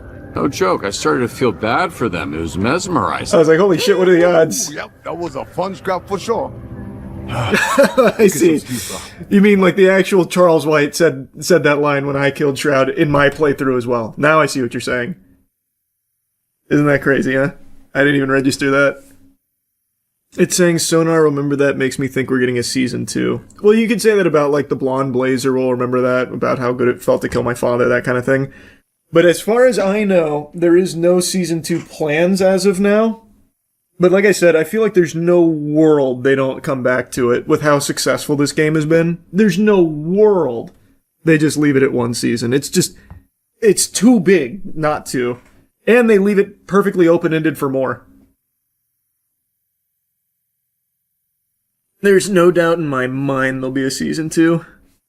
The most anticipated game of 2025 just came out, and the question begs to be asked, does it live up to the crazy amount of hype that it's been generating over the last handful of years? I got something in my eye. Oh boy, that's an eyelash in my eye. Oh, baby. Oh. And they say making videos is easy. You see that shit right there? Wow. Pardon my weakness, I had to excuse myself to the restroom to take care of that. This is a dangerous job. Don't let anyone tell you different. Heroes, really, is a term some people would use when it comes to yapping online. Anyway, Hollow Knight Silksong just came out. This game has been highly anticipated for many, many years, thus there were huge expectations put upon it by people like me, who really liked the first Hollow Knight a lot. So now that the game is here, does it live up to the expectations? Yep. I think so. I actually just finished the game and posted my whole playthrough on my gaming channel, so go check that out. Moist Critical Gaming, best gaming channel on YouTube. I started the game on stream, but finished it off stream because I was just craving more of it. I was addicted to it. So the vast majority of my playthrough is recorded from off-stream gaming, which I've been doing so much more of recently. So I just beat the game and I want to give you my review of it. Or at least, I thought I beat the game. It turns out that there is a secret third act to Hollow Knight Silksong that is unlocked after finishing all of the wishes in the game, which I didn't know. I beat the game, getting to the credits rolling, and I did most of the wishes. I didn't do them all, though. If you do, you unlock the Abyss. So I'm very excited to go back and do that now. That's one of the most beautiful things about Hollow Knight Silksong. I pumped 15 and a half hours into this game, thought I beat it. Turns out there's even more content, even more meat on its bones than I thought, all for only $20. What an incredible fucking deal. The game is just so content rich. It puts a big smile on your face. I do most of my gaming blind. I don't look up a whole lot about the games or like walkthroughs or anything. Occasionally, like with Hollow Knight, there's so many secrets and stuff, I'll look up a few things. But I had no idea that there was even more content after the credits rolled if you did all of the wishes and the prerequisites to unlock it. So now I have even more to go back to and spend even more time in the game with, which I'm really looking forward to because the game is so good. So let's go ahead and dive in here. There's actually been a lot of discussion about this game being like too hard or like really unfair because it's so punishing with how everything does 2 masks worth of damage. For those that don't know anything about the game, your health is measured in masks. So something doing 2 masks worth is a big chunk of your health. And it's led to like this big discussion about, you know, the game being too hard. There's even a mod that I saw going viral that takes out double damage, like the double mask damage thing, which I'm just going to go ahead and tell you right now, that is some fucking Weenie Hut Jr. activity right there. Like, it's not the biggest deal in the world. I'm not the fucking hall monitor here to ensure that you're playing the game the way I want you to play it or whatever. Like, it's, you own it, you do what you want with it, well, you own it to a certain extent in this day and age. There's no such thing as really owning games or whatever. That's a totally separate tangent. Point is, you play it how you want to play it. Yes, the developers intended it to be played this way, out of the box, but if you have more fun taking that and making it easier, I mean, go for it. It's a single-player game. You're not ruining someone else's experience by doing it. I think it is a little bit lame. Like, what's next? You're going to just start cutting the crust off of all your sandwiches? You know, grow up. But piggybacking off of this discussion of difficulty in this game, there is something, and it's kind of like the only complaint I have about Silksong, that I think is a little overdone. And it is the 2 damage enemies. Because basically every common enemy and every single, like, obstacle in the game does 2 masks worth of damage. It's a significant chunk. Even the most throwaway trash mob in, like, the starting zone will be doing, like, 2 damage to you. Like, it is a little excessive. Do I think the game is too hard for it? Not necessarily, but it does make it annoying. Because when you are trying to explore and look for secrets or something, or you're doing like a run back to a boss, and the run backs aren't very forgiving. They are pretty long run backs in some cases where your bench is far away from where you died on that boss. So you want to just like breeze through the trash mobs to get back, but the trash mobs fucking clobber you. They wallop you for 2 masks most of the time. That's annoying. And it makes it kind of tedious for the sake of being tedious, because it's not hard to kill those trash mobs. You just don't want to spend the time to do it most of the time. So I do understand that complaint. Like, that does become a bit of a headache. Is it the biggest deal in the world? No. But especially in late game, that was like the one thing that would have me frowning. It's like, this was a great boss fight. Unfortunately, I lost. But that's not the worst part. The worst part is having to run back through to get to the boss, because I know I'm going to have to go through these fucking trash mobs that'll hit me for 2 masks if I slip up or try and get through them too quickly. That is a little annoying. That's the only like actual complaint that I have about the game. The other thing that I wasn't loving in the beginning was with your first crest, your default attacks, your moves in the beginning of the game, you don't have like a normal down air. You don't have a normal down needle attack. You always come at angles, which I didn't like. It made pogoing feel really odd to me. It just felt awkward. And as I got better at the game, that was eased, but I always preferred the original Hollow Knight down nail, so that way you could pogo more consistently and it felt more intuitive. When you get to mid-game, you unlock more crests, which are more moves for your needle, and they do have the normal down needle for normal pogoing, as well as other options. So that complaint was completely washed away by the time I made it to mid-game. So I really only have one thing that I didn't love, which is what I just mentioned. Everything else, I adore. I think this is an incredible sequel to the first Hollow Knight game. Like, there were huge expectations placed on this game. I think they delivered. I really think they fucking delivered here. I think they served us a beautiful dish. I think the game is visually stunning. I think the soundtrack goes super hard, especially towards the end of the game. They pull out all the fucking stops. Like, the music goes berserk towards the end of the game. I love the cutscenes that they've added in here. Even though I'm not overly familiar with the lore of Hollow Knight, I really enjoyed the characters here. They were extremely charming. The writing felt good. I liked the story they told here, even though, of course, I didn't grasp all of it, and I did miss things by not finishing all of the wishes and seeing through some of the character storylines. The ones that I did finish were great. The gameplay was smooth. Felt super fucking solid. That's the big star of the show here. I didn't know how much more depth you could give Hollow Knight's gameplay without completely like changing its identity, but they found a way. You can schmoove in this game. The movement was really the superstar here. Everything was so fluid, and I really think the skill expression in this game is through the roof. There's probably so many interesting combos and interesting ways of approaching combat that no two players will play the same way. Like, this is not just like a super simple game, like a super simple Metroidvania or anything. There is so much depth to what you can do in this game to squeak out damage or even just moving from point A to point B. And with so many new tools at your disposal, you can have entirely different builds than somebody else that are really creative in what they aim to do. For example, in my playthrough, towards the end of the game, I visited the Architect, and one of the things I bought from them was this ability that allows me to summon saws when I do my float, which is when I jump and I hold A, now I've got my cloak fanned out and I'm floating. When I float, saws would come out, which do a lot of damage to anything that they hit.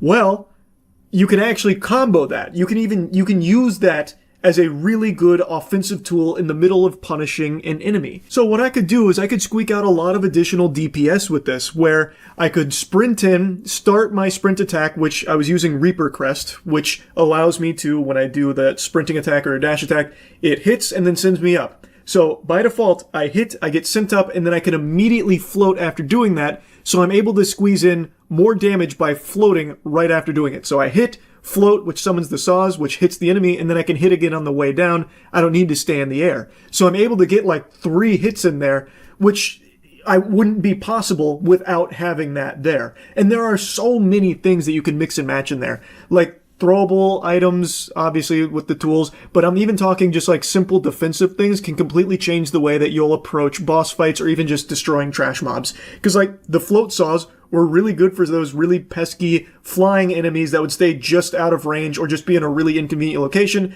Just jump, float, hit them with the saws. And it helped solve the problem. It is just so good, the level of depth that the combat has. And the movement, too. Everything about the gameplay in this feels incredible. I am blown away by how great this game felt to play. I also want to make a mention of the bosses because there's a lot of bosses here, and I really think the vast majority of them are absolutely great. I saw some discussion around one boss in particular, Morwing. He's the flying boss who summons these projectiles that go all cattywampus, and then he like penguin belly slides across the entire screen. And people were complaining about how unfair of a boss and how shitty the design was with him. I disagree. I don't think the boss is unfair. He's challenging. Like, he's not a super easy boss, but I think there's nothing in his kit that's unfair or anything. I guess the only thing you could argue is, and this ties back to the double mask damage, when you stun him, he falls, and if you get clipped by his hitbox when he falls, you take double mask damage. That doesn't feel great. I can understand why people might be upset about that in particular, but the boss itself I don't think is like a bad design or anything. I really think 90% of the bosses in this game are really, really well designed and are really fun to fight, and it's also usually coupled with some incredible music.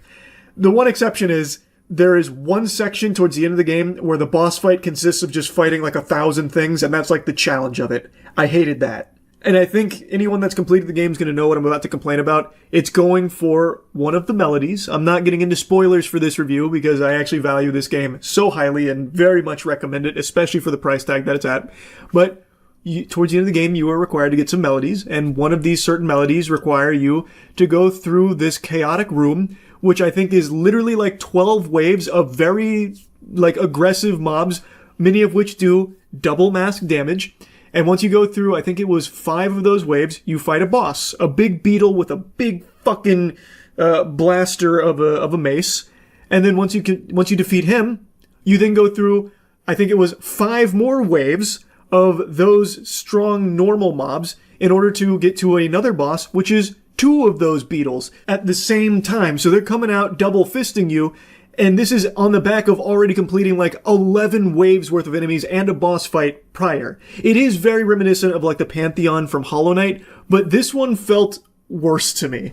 It didn't sit super well with me. Like, I was so annoyed because it's just draining. It's not really challenging. Like, the beetle itself is easy as a boss, but when you have to couple it with 5 previous waves to like whittle you down, and then you also then fight 2 of them at the same time, it just becomes like a chore and just really feels like shit. Unironically, that was probably the maddest I've been all year going through that room. It took me like, probably like close to 14 or 15 tries, and each try takes like fucking 15 minutes because there's so many waves.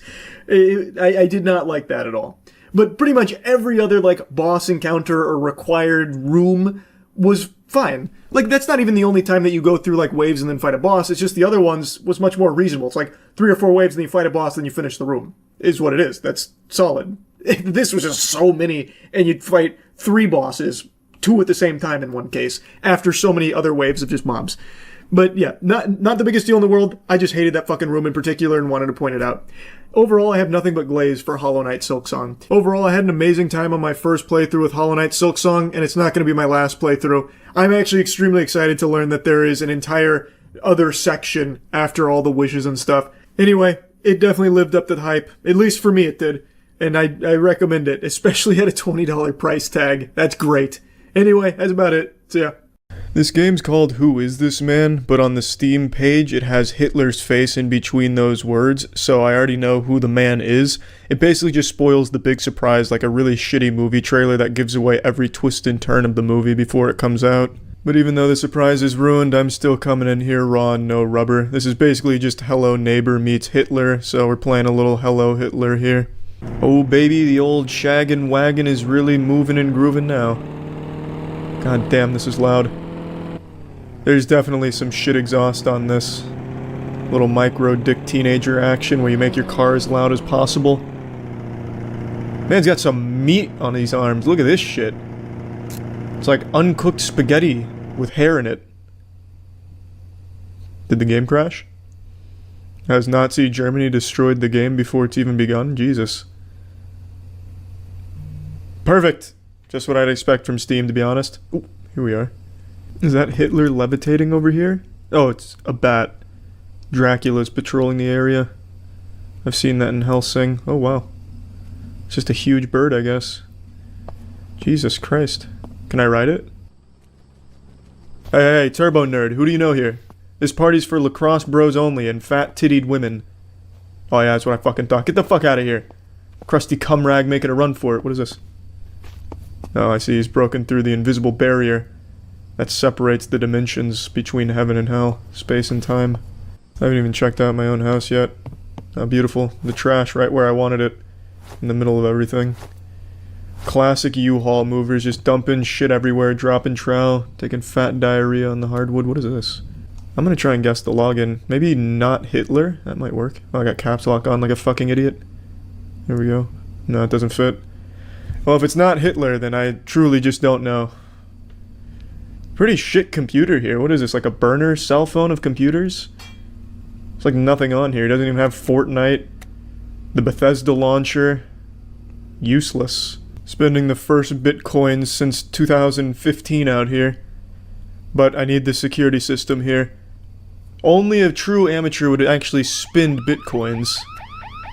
A real genius IQ galaxy brain holds them forever. Until they're worth literal pennies. That's when you've truly won. Let's open incognito and watch some porn, eh? I'm not trying to report anyone. I don't think there's any aim bots or anything in here. Wow, these dark web prices are actually pretty affordable. Do you accept Sia coin? I couldn't buy a fucking hand job from a homeless man. I couldn't even pay a homeless man to spit in my mouth for 1,000 Sia coin, but I'll haggle. I've got them. I might as well try and use them for something. Besides just wiping my ass.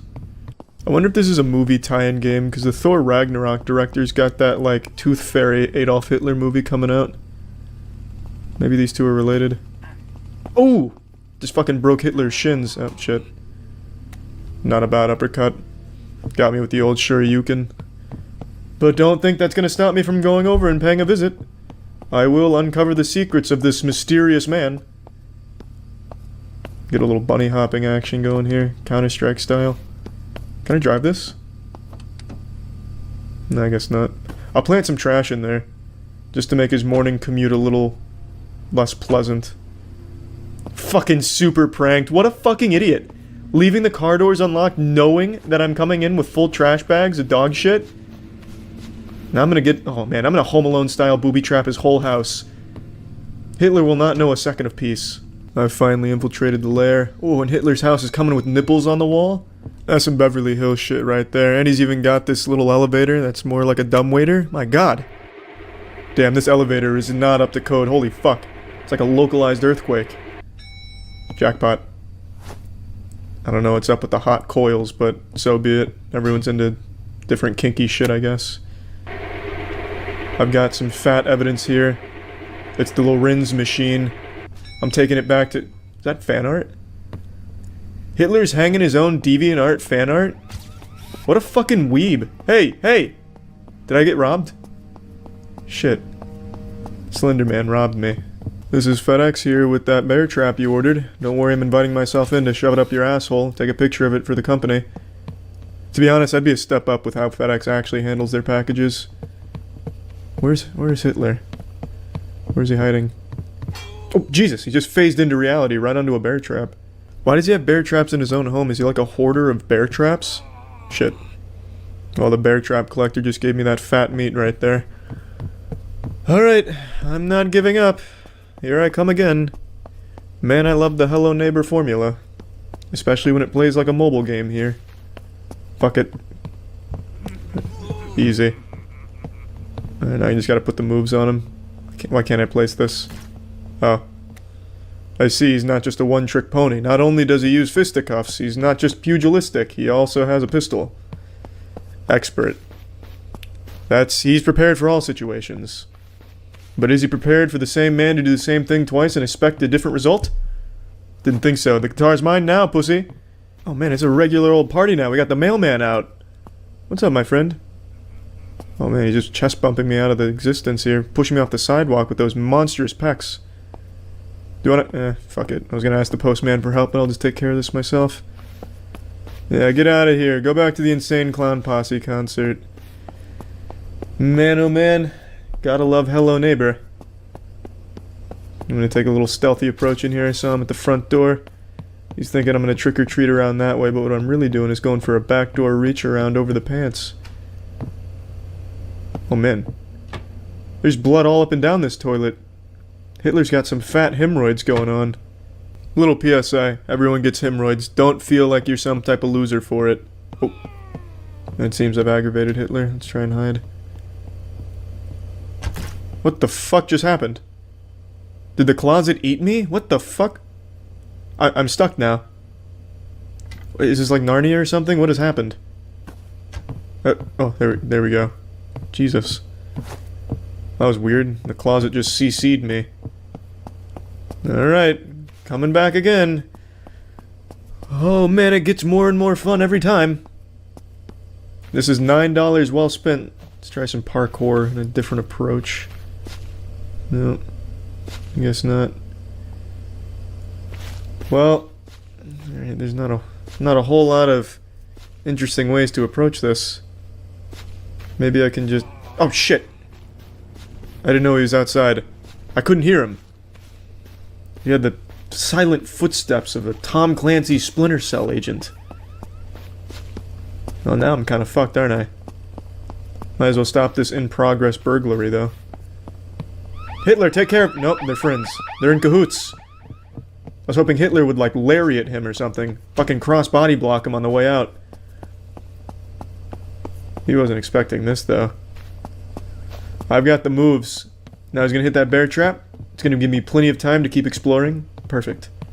What kind of room is this? Oh. I don't know how he avoided the bear trap, I'll be honest. I really thought I had him on that one. I was pretty proud of the moves I put on him.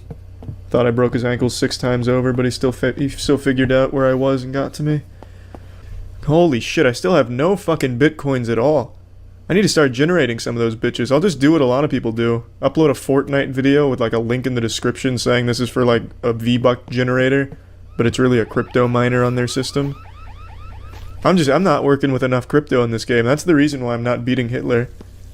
Hitler's taken over the entire neighborhood and I can't stop him. I just don't have the proper equipment. This guy just doesn't quit either. I respect that. He is always breaking into my house. Is he jerking off in the... What is he doing? Oh, Jesus. Does he see me? I hear Hitlers have poor eyesight and only hunt by sound, but I'm not sure. He's levitating. On a bear trap? That's hardcore. Hitler was fucking squatting on a bear trap. No wonder he has such bad hemorrhoids. This game sucks, though. I'm done playing it. That's about it. See ya. Okay, there we go. He's so offended. Always discriminated against because my last name's Rimjob. She's not triggered, she's just fighting for the Lord. That man rattled you just by existing? This man's mere presence, his aura, was enough to shatter everything about Margaret. It's like an anime character, like Bleach, where the soul pressure was too much. I haven't really been able to fit in yet. Because you haven't kissed Barry on the lips. Maybe the show's so incredibly fake that this isn't even Barry's family and he's actually a happy guy. That'd be nice. Barry is in his late 40s, married to an actual god warrior that scares him. Help him. Help Barry. I've been a fan. This is a cute subplot and all, but I can't help but feel like Barry is burying himself in alcohol. Or quite literally burying himself alive in the backyard. Really, it's a toss-up. Could be either one. What a wholesome plotline. Then you go back to the god warrior who's literally throwing holy water on the children and pissing her pants. Even just looking at her makes me fart. Jesus Christ. A spiritual warfare that God is just... She's unleashing a spiritual warfare on my ass. Leave here. Nothing heavy. Hey, he's in the middle of a Fortnite game. I'm not really considering, like, becoming a Christian. But... Well, with someone like Margaret trying to convert you, I can see why you would be averse to that idea. Plot twist, the pastor at church is Tristan Rimbo. He destroy the god warrior. Yeah. He kills the real pastor and takes control. So what was the goal of this show again? It sounds like they just traded wives for no reason just to make each other uncomfortable. Is the music copyrighted? What the fuck happened? Is it a mime dance? Am I going deaf? What the fuck is there music here? This is unnerving. Oh! There's the music. Oh, and the video's getting really creepy too. What the fuck? Am I being hacked by a demon? What the fuck was that? I run into someone like Margaret change. Oh, oh, what the fuck? Also gives me resolve to sort of ease her into a different way of thinking. What the fuck was that dimensional shift? I don't care. Can I have a hug goodbye? I mean, that's kind of sad. Like, how about a high five or like a fist bump? But Margaret looks like she's ready to jump her with like a gun or a Bowie knife. All I'm asking you is because I never dreamed that it'd be so uneasy for me. Because I'm just a fun-loving, easygoing person. Yeah, that's the impression I got too, Margaret. Do not talk. And I've cried more in the last week than I've cried in my entire life. All because she met Kristen Rimbaud. That was the one thing that happened that she hated. She met Kristen Rimbaud and it ruined her life. When I heard that there was arguing in the house, I understood what was going on. I know Chris, and I know that he doesn't listen. And I feel that if there was conflict there... Chris was so accepting and so nice. Chris did everything he could to make Margaret not melt down, but then the second Kristen Rimbaud's presence was even felt, it was over. From what Chris told me, it's hard for me to tell what went on here. Well, ask the kids. Two different sides. Just ask your goddamn kids. What do you mean? It's good to see you. Oh, wow. He's like an NPC. Now my game cartridge is fucked. This feels like a simulation. What the fuck is going on? There was so much tension, and then all of a sudden he just said, "I missed you," and then it's just happy-go-lucky. I like how Barry didn't come get her. Thank you for not going, Barry. Barry's just depressed. He misses Jeannie. I have never been so uneasy in my life. God, she's a fucking state away and still feeling rocked by Tristan Rimbaud's pressure. I wish I was that imposing where I enter a room and just ruin someone's life just by entering. Holy shit. Bring me home now. He's driving. What do you mean? Don't you fucking tell me I watched an hour of this woman melting down just to not see her rip up her check for $50,000? No. No, that would be unholy. Where's part 2? Okay, here we go. Okay, perfect. I want out of this, because you know what? God, poor Barry. Here it comes. This is what all of Season 1 has been building up to. The collapse of Margaret. God, this whole household is distraught now that the actual nice woman left. Now they have to have fucking raging alcoholic god warrior Margaret back. Boo! Barry even made balloon animals. God, Barry's awesome. Oh, welcome home. Even the camera guys, what the fuck's going on? She is dark-sided too! Barry, get the wooden stake.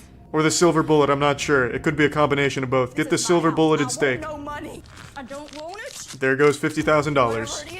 And there's his balloon animals all sad and shit. Ashley, astrology. You're seeing a god warrior in the most primordial form. Every dark-sided person get out of my house. If you believe in Jesus, you can stay here. Don't stay in my house. Stay. Please stay. You document it. The kids are in danger. Barry is in danger, more importantly. I was thrown in the pit. I feel like this is an ode to Barry. Shortly after filming, he threw himself in front of a moving vehicle. All to Barry. Damn it. $40,000 to Barry. Damn it. $35,000 to Barry. Yeah! Yeah! Oh, ew, no. Oh, hey, wait, that's not bad.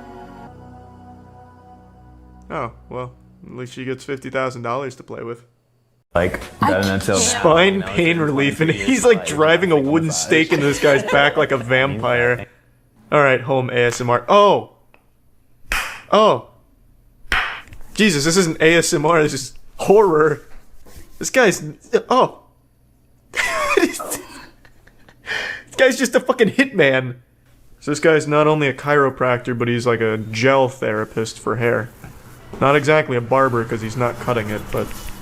he is gelling that shit up real hard. Oh, actually, never mind. If your father's getting a treatment like that, he knows what he's doing. This is like some Flintstone shit. He's just fucking cavemaning on the guy's head. How is this helping with his back pain? Oh, there it is. I can see the relief. Look at the chakra being realigned. Now that is getting it done. That's how you do it. You see, this is what science can't teach you. I'll be honest, I'm not really one for ASMR, but god damn it, those head whacks, that's getting me off a little bit.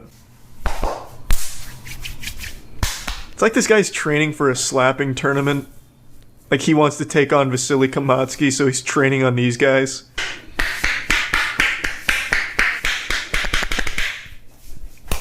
Excellent technique. Yes, there it is.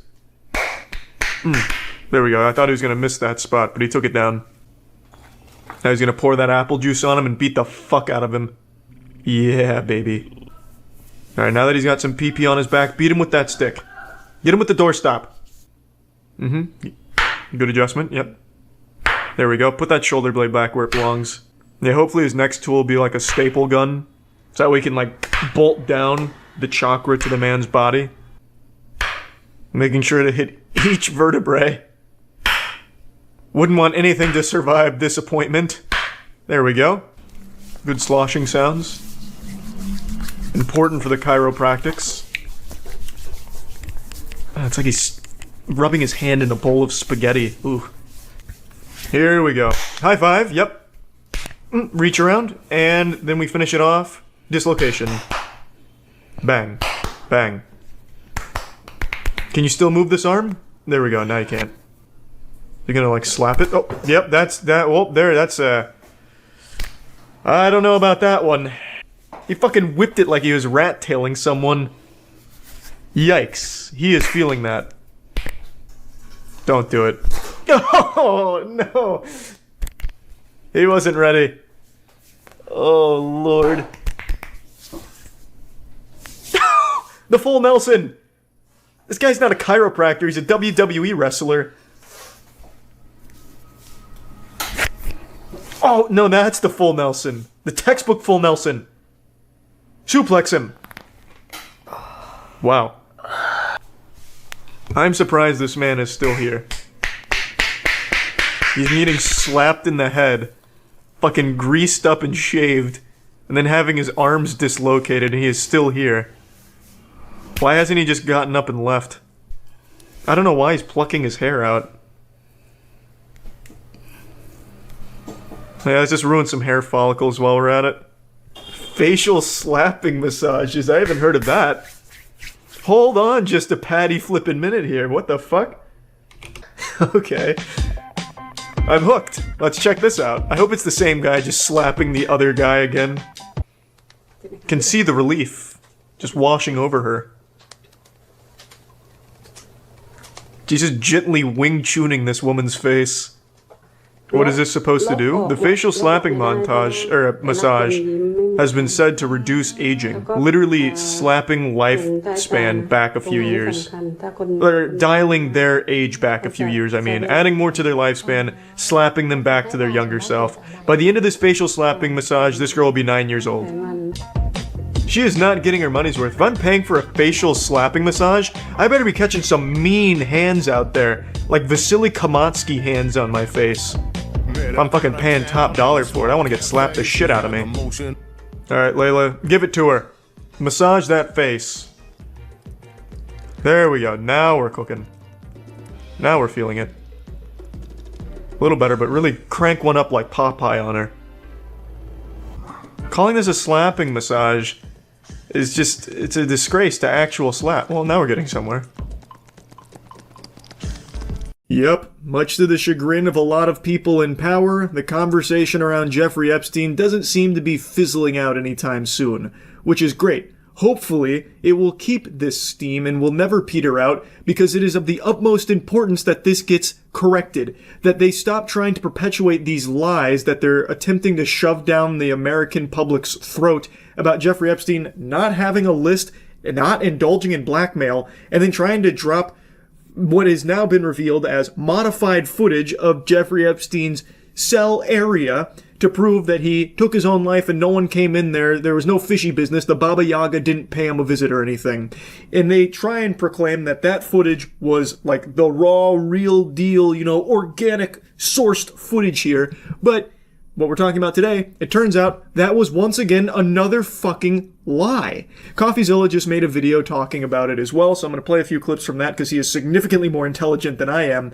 And buckle your seatbelt because it is a wild ride. The raw Epstein footage was modified according to its metadata, despite Dan Bongino previously saying that they would release the original footage so you wouldn't think there were shenanigans. There's video. We are working on cleaning it up to make sure you have an enhanced, and we're going to give the original so you don't think there were any shenanigans.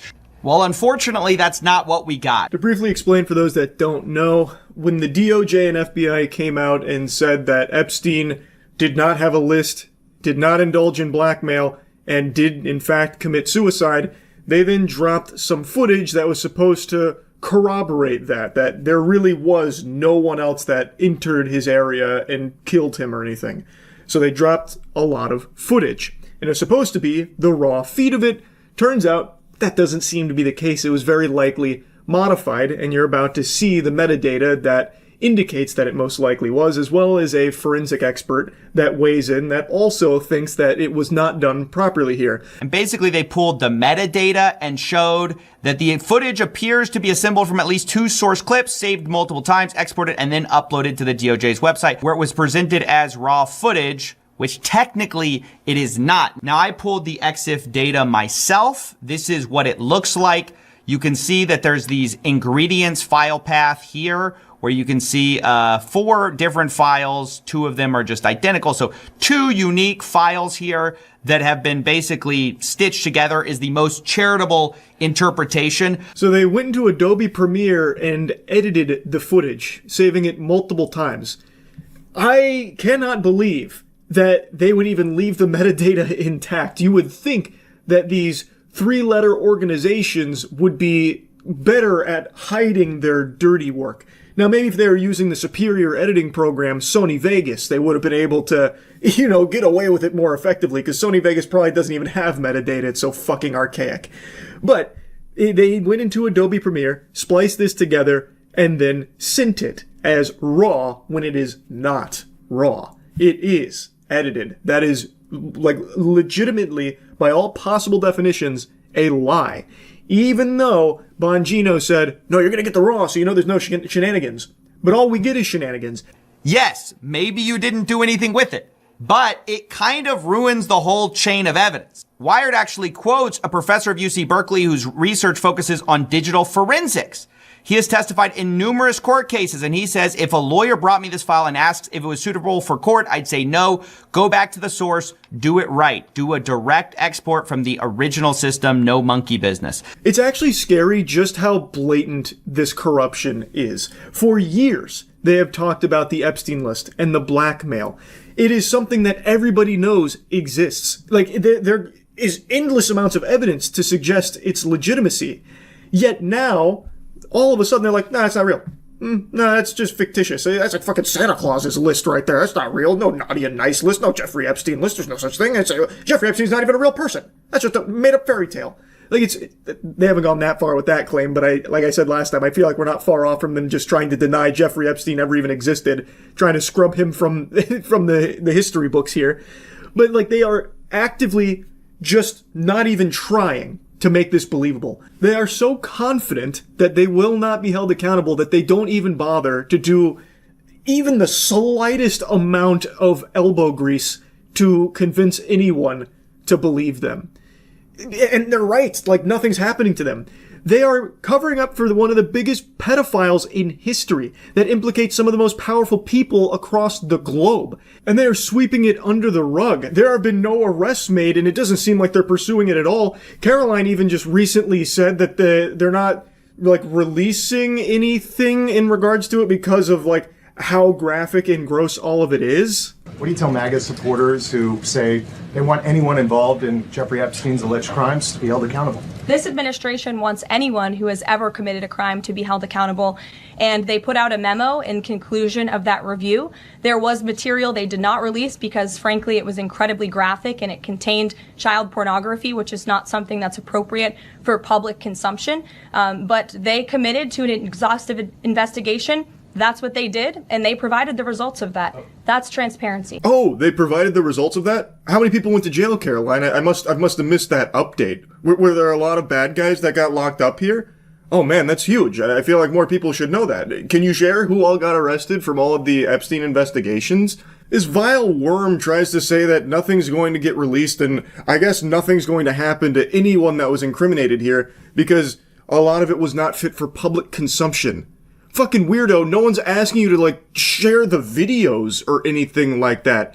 But you are saying that you have this evidence, and you're doing nothing with it. And we know there is a list of clients and a lot of people that engaged with it.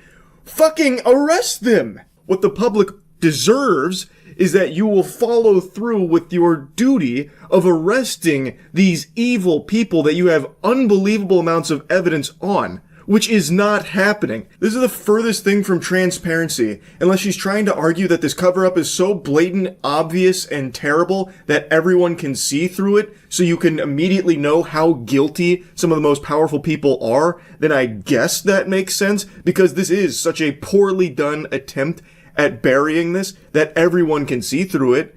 Is that the point she was trying to make? Perhaps, I guess. Every step of the way here, they are lying and trying to cover up everything related to Jeffrey Epstein, including this footage that was supposed to be raw footage. The video aspect ratio suddenly shifts as the tape changes over, or whatever they claim. You can see that right here.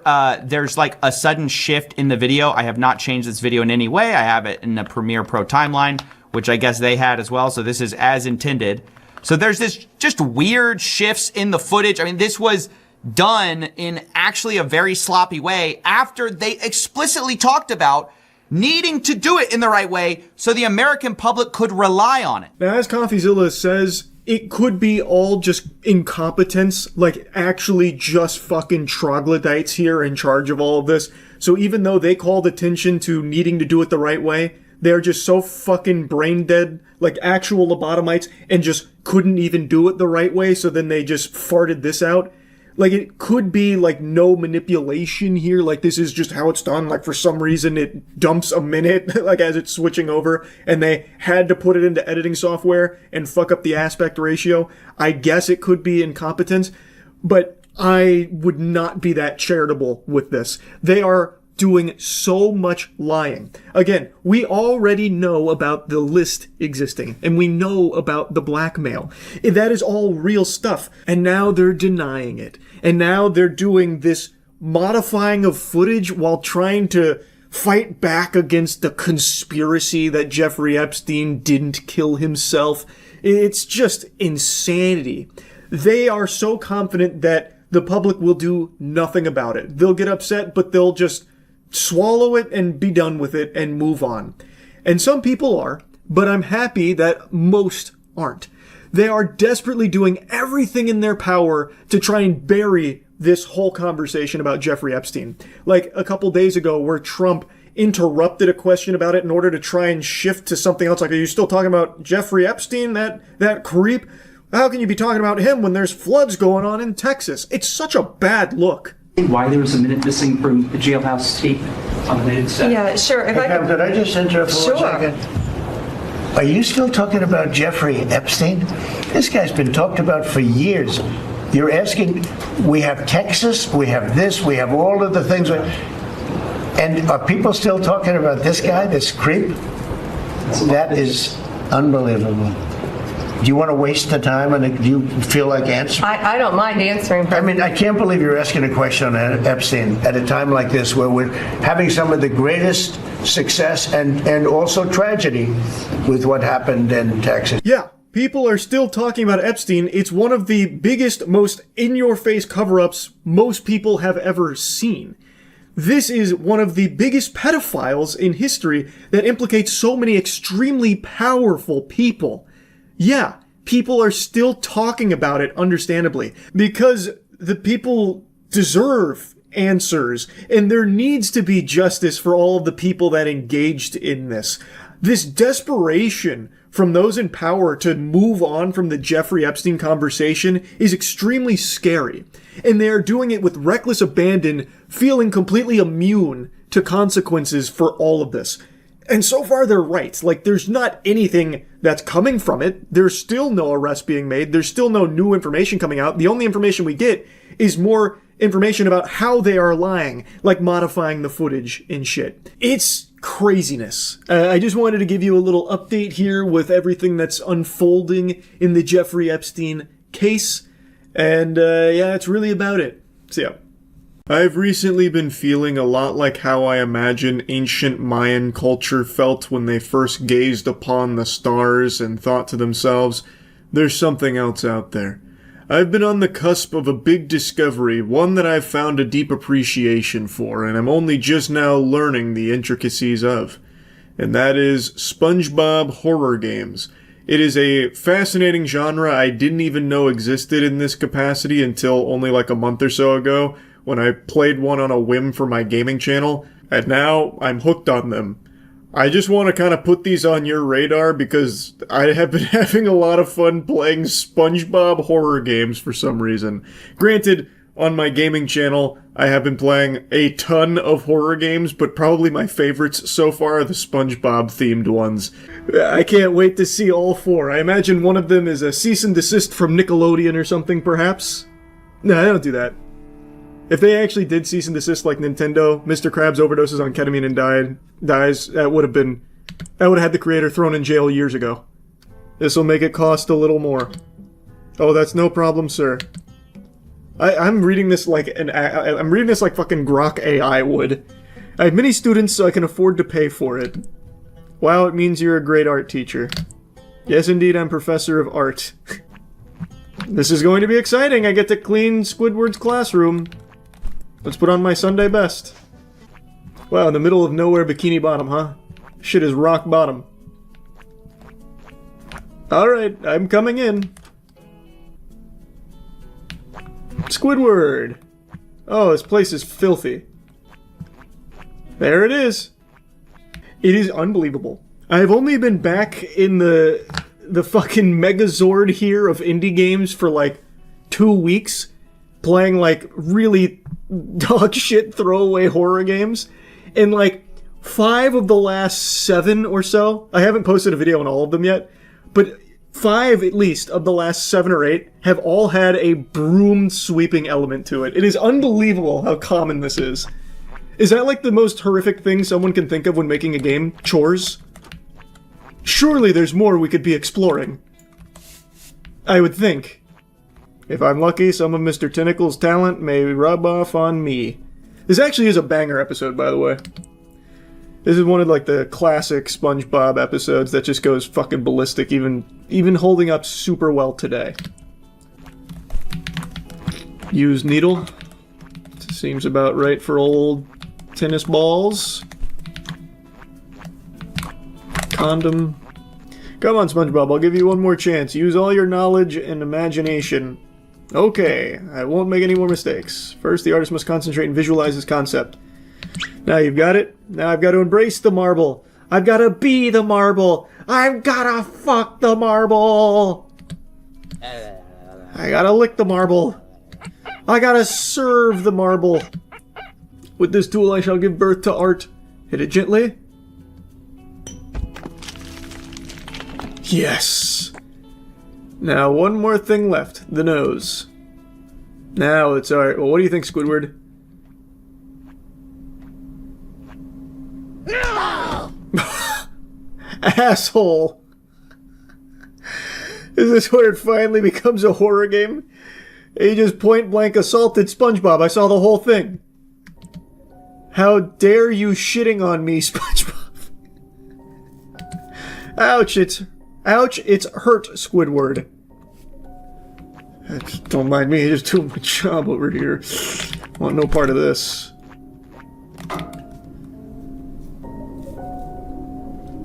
Fuck you, SpongeBob. Give me a beautiful sculpture.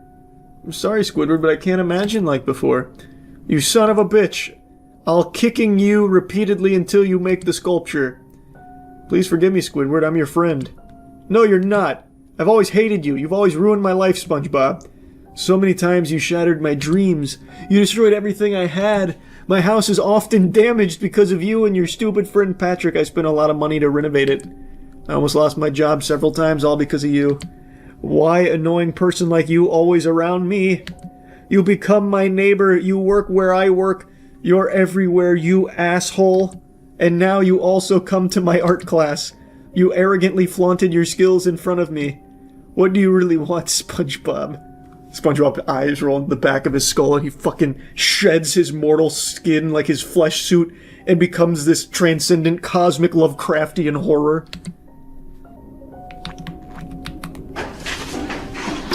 Okay, my job's done.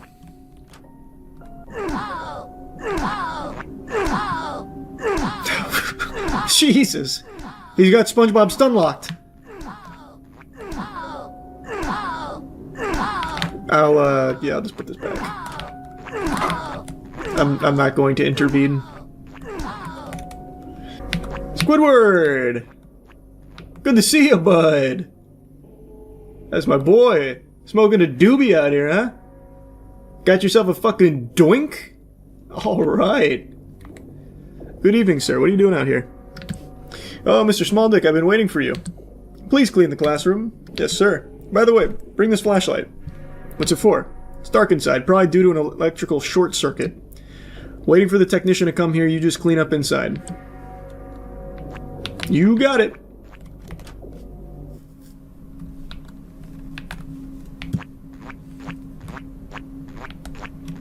Doesn't seem too filthy to, well, a couple of broken pieces. Good Lord, SpongeBob, what has he done to you? Oh, God, well, he should be able to regenerate. He's immortal. SpongeBob, he's dead! What's going on here? Who did this? It was that old Monty P. Moneybags, wasn't it?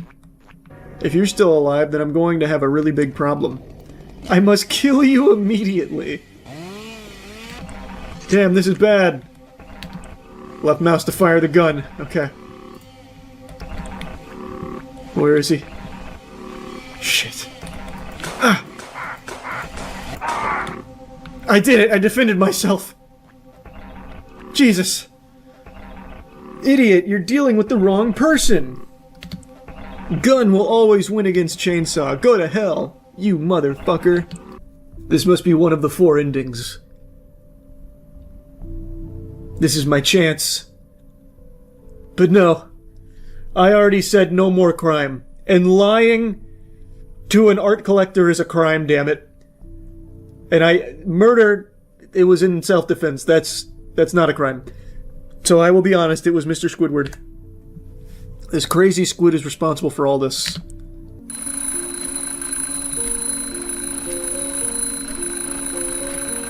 My name is Squidward, and I hate my life. I wake up every day, go to work, and come back home. That AI voice is rough. Nothing ever changes. I'm thinking of killing myself.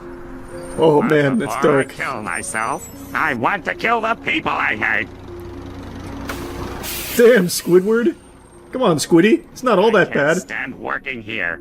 Everyone is so fat and annoying. I don't care anymore. I'm going to kill all these people. No, don't do it, Squidward. There's other alternatives. Get ready to die. What about fun? Come on, Squidward, no. They all have to die? I mean, maybe that guy deserves it. He looks like he's disguising himself, probably on the run for some heinous crimes. Oh, wait, do I do something now? I can't move or anything. Oh, I see. I throw the Krabby Patties like shuriken. Take this! No! Oh, God. I one-tapped him with the Krabby Patty. Get out of here! You've made Squidward unhappy. No, you bastards. I just find it hard to believe they're responsible for it. They're just hungry customers. Even in death, she couldn't let go of the Krabby Patty. It was too delicious. He knows what's coming, but I'm out of objects to throw. Oh, I see.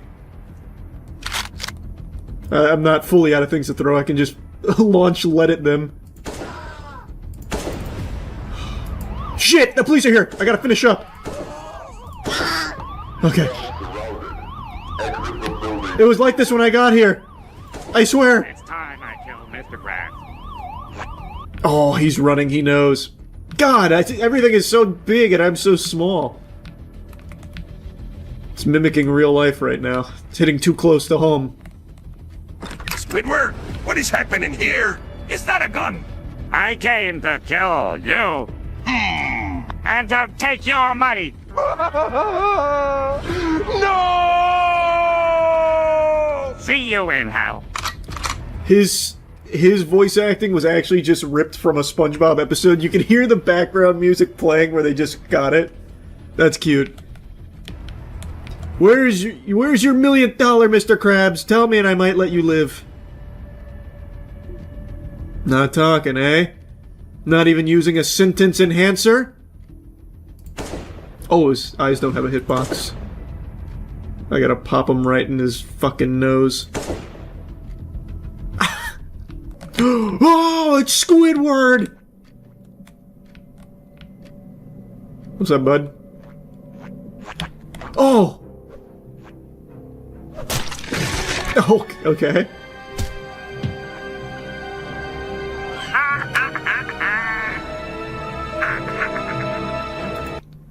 Damn, Squidward, he means business. That was one hell of a move he got me with. I'm coming, Pat.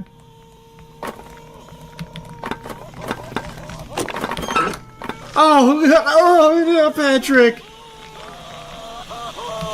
I'll unplug it. Oh, that's not how that works. Hold on. Maybe there's an on, an off switch. Also, you're not strapped down. Why don't you just move? Just move!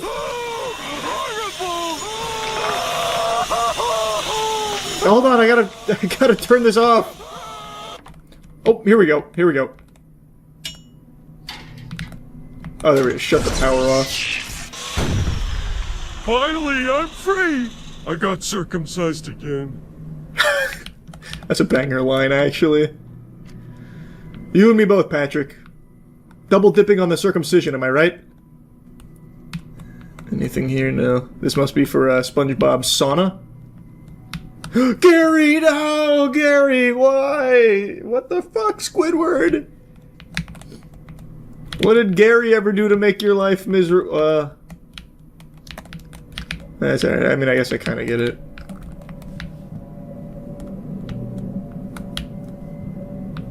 SpongeBob. Hey, SpongeBob. Good to see you, bud. Here, I'll help you out. Hey, Sandy! Did you come to help me? Yes, SpongeBob. What is this machine? How the fuck should I know? Squidward put me in it! And I think it's gonna split me in half. Sandy cheeks, I'm coming to clap those cheeks. He's coming, Sandy. This game kind of goes hard. In the closet. How did Squidward get this whole machine here? Get ready to die. Squidward, no! Please, I will do anything if you let me go. Squids don't have dicks. Get fucked, SpongeBob. No!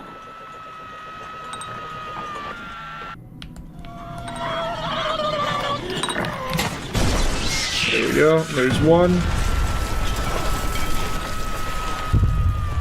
Oh, that's gonna just set SpongeBob on fire. No, wait! I can go get more water and extinguish the flames. I gotta wait for Squidward, though. Sorry, just... Can you calm down? You can see I'm actively helping you.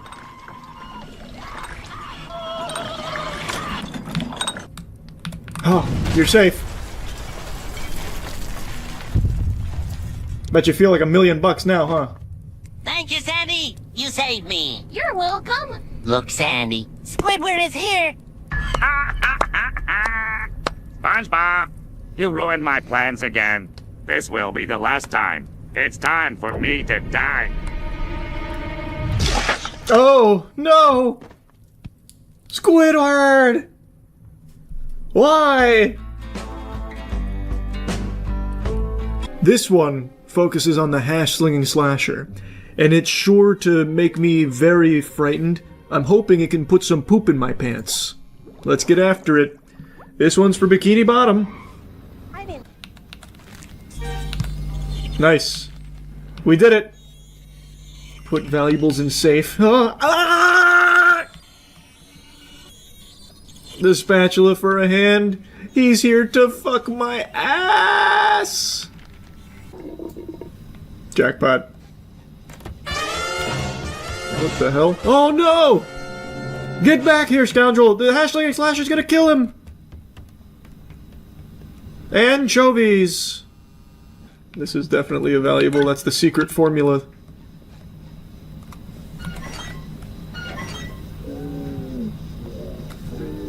Hopefully the hash-slinging slasher won't recognize that... What the hell is he doing? He's motorboating me! No! Stop it! He's breathing heavy, he's moaning. He likes it. I'm causing him to hyperventilate.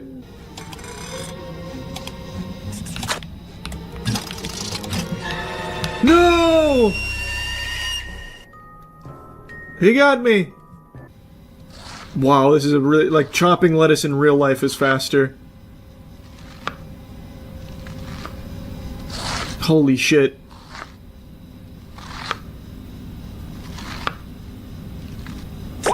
Okay. I need to hide. Oh, close. That was close. He's gonna see the chopped lettuce and know something's up. He's gonna know he's not alone. I think I'm good. Yeah, I'm good.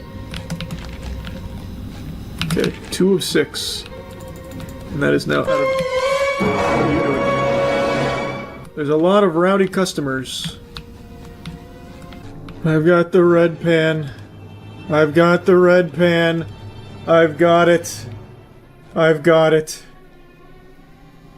Okay, I just need to drop the red pan off, then take out the last trash.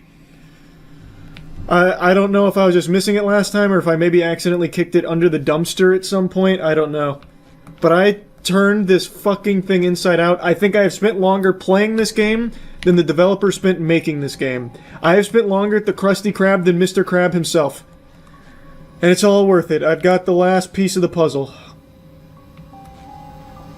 Has he vanished? I don't know. I feel like he probably has.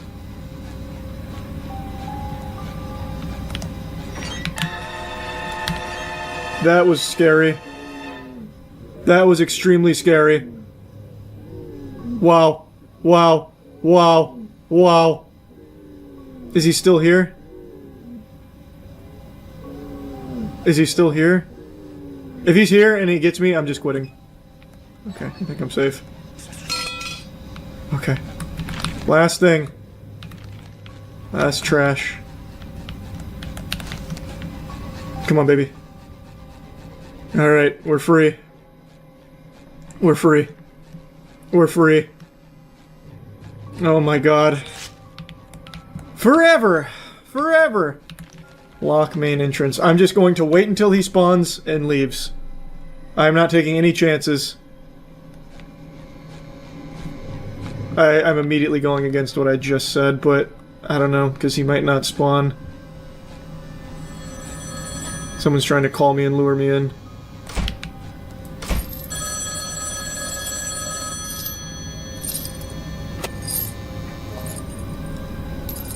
Okay.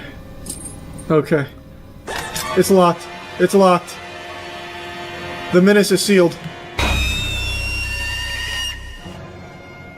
I hope you're ready to squeal, cause I got a real scary experience to show you today, no doubt. This is Nightmare in Squidville, another SpongeBob horror game.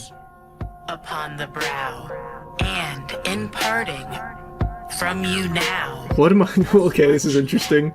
We must find Squidward. It's already dark. Oh, I must have fallen asleep. Let us knock on some doors to find out where he is. That's a good plan. Let's go, Patrick. Squidward needs our help. There's a fire over here. Maybe some cult activity.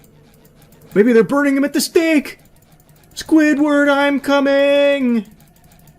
Hello, have you seen Squidward? Nobody home. I have no clues to go off of. They didn't leave a ransom note or anything. Wait. I see, like, aliens or something over there? Mr. Tennis Balls! Is this Squidward over there? Oh, baby! He's feral.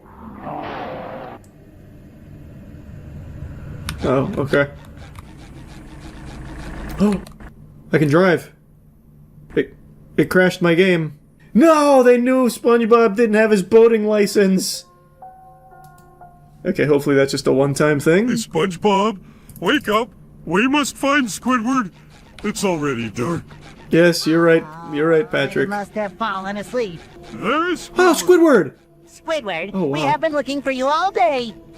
Hi, Squidward. Why are you in a cage? SpongeBob, Patrick, I am happy to see Oh, you. he's drugged. Would you be so kind and help me out? He sounds very And the drunk, legacy's a even. trap. They got me here. They are cannibals. They have eaten the other ones. I am next. I tried to fly away with the lead blower. Sounds like he's overdosing. Patrick, get the Narcan. Threw me in a cage. And the kid must be somewhere near here. Maybe you see them gathered at the park. Please hang in there. We see what we can do. Either we find the K or there is another way. Yes.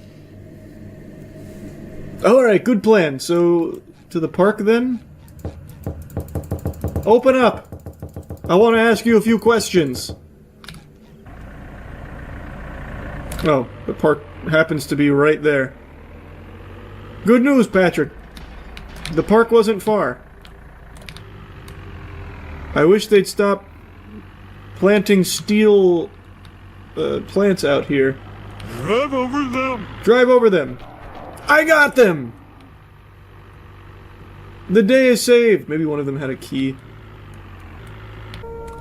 Alright, hop in the boatmobile, Squidward. Oh, they're lapped up.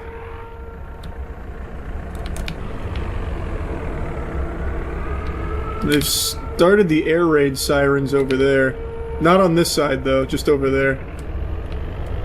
They know there's been a jailbreak.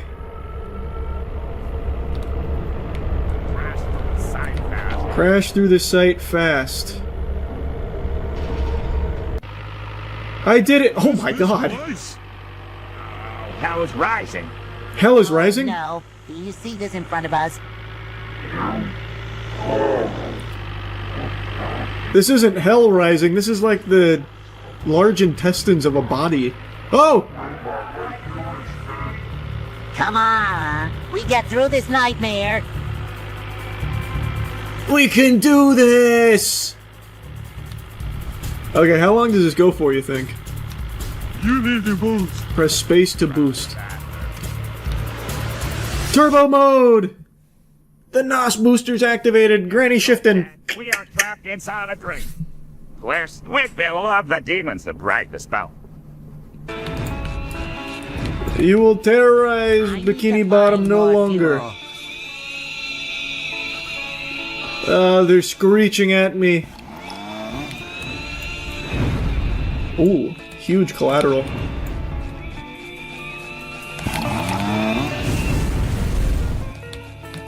What a wonderful sound.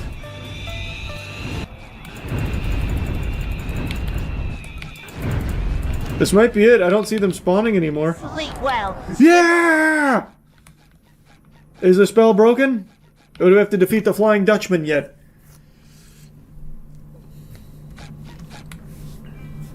Thank you, SpongeBob. You saved us. Oh god. That's the end of the game, I see. Barbie Fest is the new Willy Wonka experience.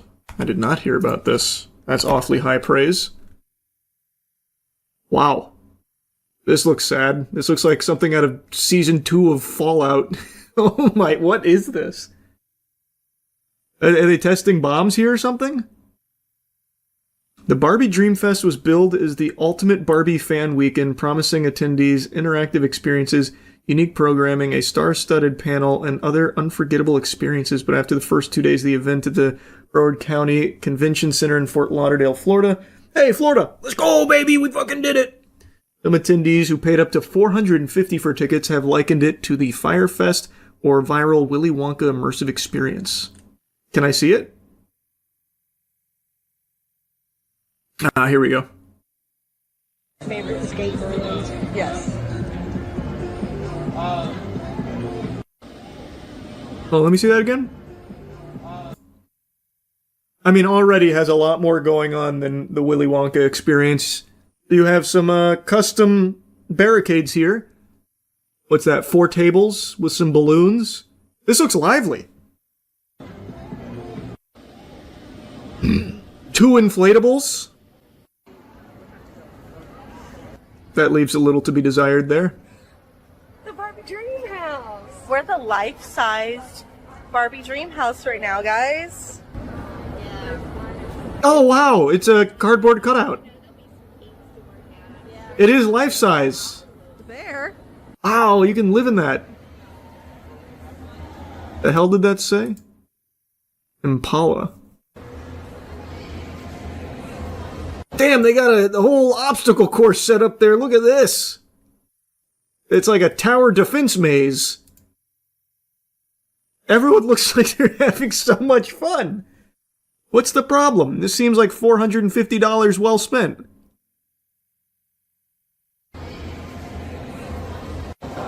You just have to imagine the houses. You're so fucking right. That's so true.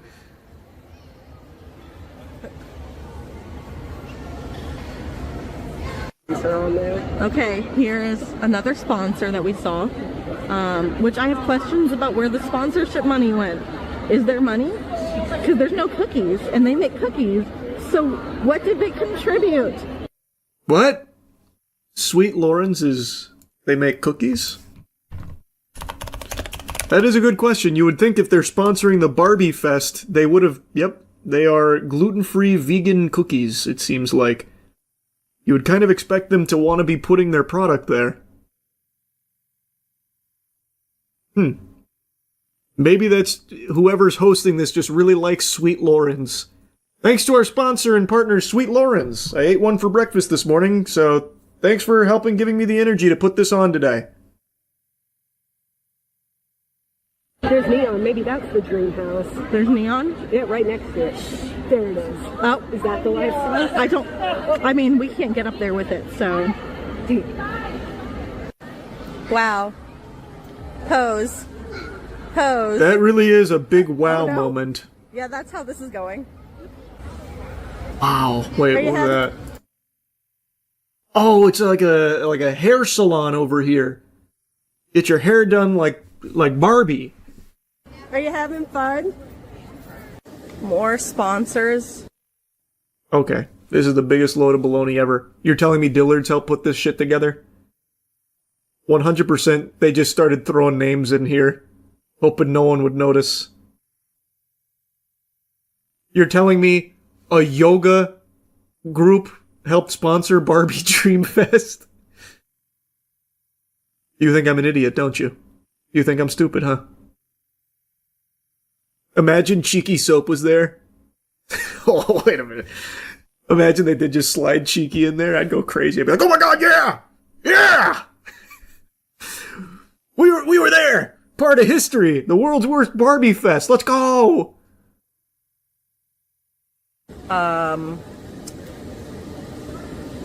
They're here, I guess. These 3 are here. Those 3 are there. Michaels is there. No way. Show me the official Michaels booth. Michaels doesn't... What do they sponsor? They don't sponsor shit. Michaels is just like the #1 spot for arts and crafts supplies. You think they're sponsoring fucking Barbie Dreamfest? My left shoe. What do they sponsor? Let's see. I'm seeing if they've ever sponsored anything else ever. I feel like they just brought in some Michaels product that they bought earlier that day.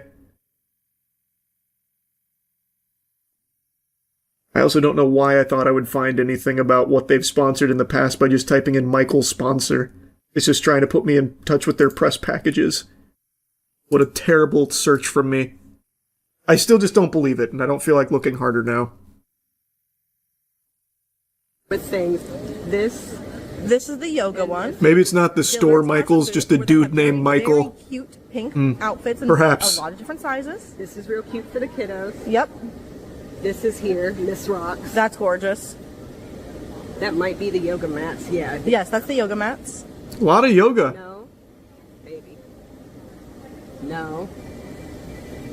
I think the braiding loft. That might be in there. Yes, I think they're working with the glam bar. Didn't see that. Definitely didn't see that. I'm not convinced that this is a flop yet.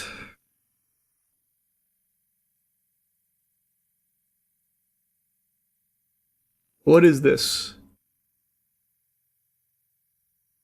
Oh, it's a roller skating arena. I thought that they were just closing kids in there. You aren't allowed to walk the grounds here. And it's embroidered with Dream Life here. And then let me show you what I've gotten so far. So it wasn't all a I bust. got this gorgeous art piece. And then Nice. I have this other one. I thought that was very pretty, so I got that. Cool, cool. And then I also have this one. This looks so pretty. Isn't that pretty? And then Was that AI? that one might have been AI art.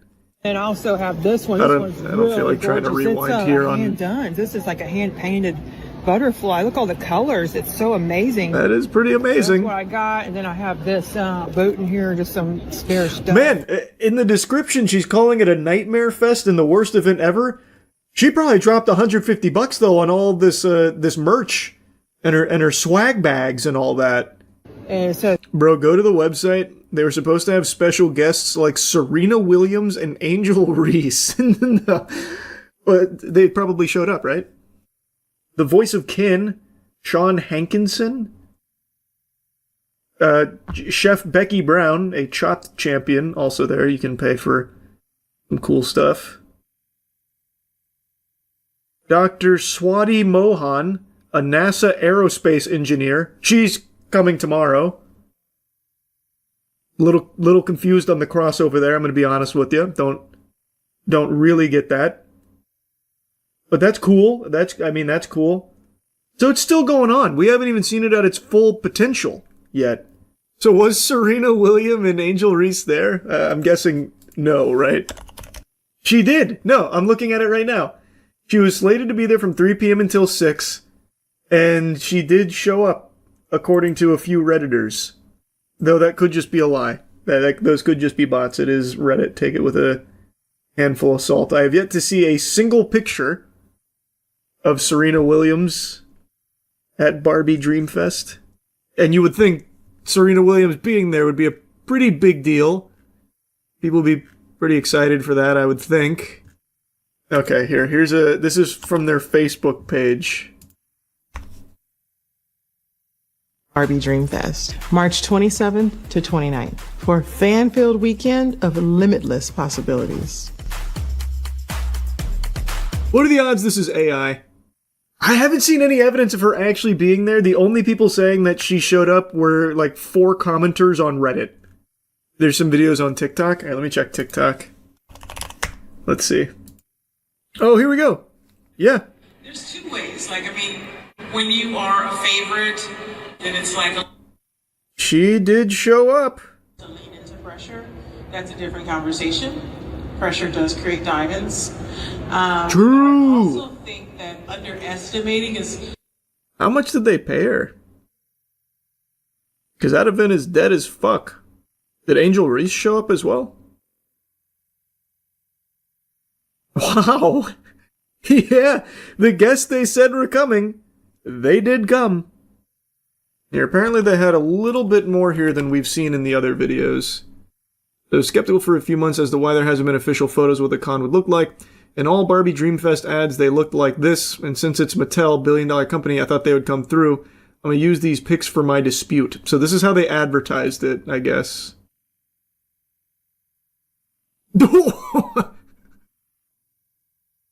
Wow, they were so close to that too. Oh, wow. Yeah, that wasn't there, unfortunately. If only they didn't blow all their budget on getting Serena Williams and Angel Reese. The first thing that comes up when you start typing mischief management is mischief management scandal. Mischief management and romance con. So this seems to be their last flop. Harnessing the power of fandom. Barbie Dreamfest. They have one coming up called Enchantian? What? Enchantian? I don't know what that is. Broadway Con. Partner events. Camp Film Festival. In partnership with Patreon. Alien Con. In partnership with A&E. Here we go. Okay. When I go to the Doug Marcaita's website, he's the only one I can find with a post about HistoryCon, which is proudly advertised here, by the way. Please note this event has been postponed. And this is the most recent thing I can find. So it looks like this didn't even happen. Wow. Actually, huge wow. A massive batch of Epstein files just dropped in hot, fresh off the battle bus here from the top turnbuckle out of nowhere. Like, I didn't think we'd even see any more with the DOJ putting up that huge stink even recently about like how courts can't force them to release it, this and that.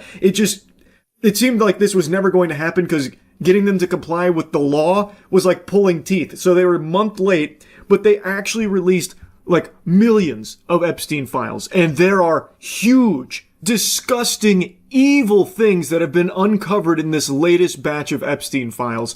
This time around, it's a little different than their previous release where there were hundreds of pages of blacked out redactions and that was basically it. This is what you saw with the Epstein files, except I thought that was going to make the camera go black. You get the idea. It was basically just staring into the fucking void. It was just pitch black because everything was redacted. It was just a lot of nothing. But even amidst that nothing, they were so fucking incompetent that they left in the ability to unredact the files yourself, where people were able to catch them breaking the law, where a lot of the redacted names were not names of victims. They were various other things, and a lot of the redactions were clearly not victims. Sometimes it even seemed like the redactions were there to protect the names of potential clients and perpetrators, which again is a complete violation of the Epstein Files Transparency Act that they were supposed to be following. But again, even with them farting out completely blacked out pages to protect these pedophiles in power, there were still a lot of huge revelations that came from this, such as co-conspirators that for some reason they never pursued. We don't know who they were because their names have been redacted conveniently, but we learned that there were co-conspirators they were investigating, and I guess they just let the leads dry up and then just said, fiddlesticks. They're gone. Now time to pretend they don't exist. Like Kash Patel under oath lying about it. Perjury Patel, by the way, still not punished for it. And speaking of unpunished, you know who else has been unpunished? Every fucking Epstein client, all of these rapists and pedophiles, all of them still just getting away with these unthinkable crimes. No one being handcuffed and thrown in the slammer. Doesn't even seem like they're pursuing any investigations or anything into it. Across 2 administrations now, no fucking arrests outside of Maxwell, who Trump has done everything in his power to ensure she is treated like a queen at a new summer camp that she now resides at. Barely even a fucking prison. This is lunacy of the highest caliber. Now anyway, I know I'm getting kind of sidetracked here with like the previously on Dragon Ball Z with this whole saga. The most recent batch of Epstein files came out a couple hours ago. Millions of files, so people are still combing through them, but what they are finding is alarming. Trump's name, of course, is all over these files. His name appears more in these Epstein files than Green Eggs and Ham appeared in the fucking Green Eggs and Ham Dr. Seuss book. His name is everywhere with numerous allegations about terrible, awful things. Some things we had heard little bits and pieces about from previous Epstein releases, but this one has significantly more, including this FBI report that claims Trump has been compromised by Israel, which anyone who's been paying attention to this administration shouldn't really be surprised at. I don't think anyone heard that and recoiled in their chair going, what? If anyone's followed everything that's been going on in regards to Trump and Israel, it should be no surprise that the FBI believed he was compromised, is compromised as well, most likely. But this is, again, new information that is hitting the public here from official sources in these Epstein files. These are big. Another huge name appearing in here is Bill Gates. So Bill Gates had an exchange with Jeffrey Epstein, and I think it's been known for a long time Bill Gates was associated with Jeffrey Epstein, but this information here is new that talks about how he contracted an STD apparently and had asked Jeffrey Epstein to provide him with antibiotics that he could secretly dose Melinda with. He had contracted it from Russian girls apparently. Another massive name coming in is Elon Musk, who had an email chain with Jeffrey Epstein that was in these files about him trying to plan a visit to Jeffrey Epstein's island, and he seemed to want to find the wildest party, the best time to come through to the island, and he was trying to make plans to go visit the island. These new files also expose blatant lies that a lot of really powerful people tried to peddle to get themselves out of hot water in regards to their close connection to Jeffrey Epstein, like Howard Lutnick. Howard Lutnick is Trump's commerce secretary, and he claimed he cut ties with Jeffrey Epstein in 2005, yet in these files we can clearly see he was emailing Epstein in 2012, planning a trip out there, saying, "Hi Jeff, we are landing in St. Thomas early Saturday afternoon and planning to head over to St. Bart on Monday at some point. Where are you located? Does Sunday evening for dinner sound good? I have another couple, Michael and Mary Lehrman, with me on my boat, and each of us has 4 children. 2 16s, 2 14s, a 13, a 12, an 11, and a 7-year-old. Thanks, Howard." What a disgusting freak. He's even listing out the ages of the children that are joining them on their planned trip to Epstein's Island. This is in 2012. That's quite a few years after 2005, Howard. Seems like you told a big-time fib. Howard said that he had visited Epstein's house in 2005, but it culminated with him getting the heebie-jeebies. He called him gross and said that was basically kaput. That was the end of his relationship with Epstein. He washed his hands of him back in 2005, but that clearly wasn't true now, was it, Howard? These emails are from 2012, planning a trip out there and making a very odd mention of a bunch of children and their ages that will be joining you to Epstein's Island.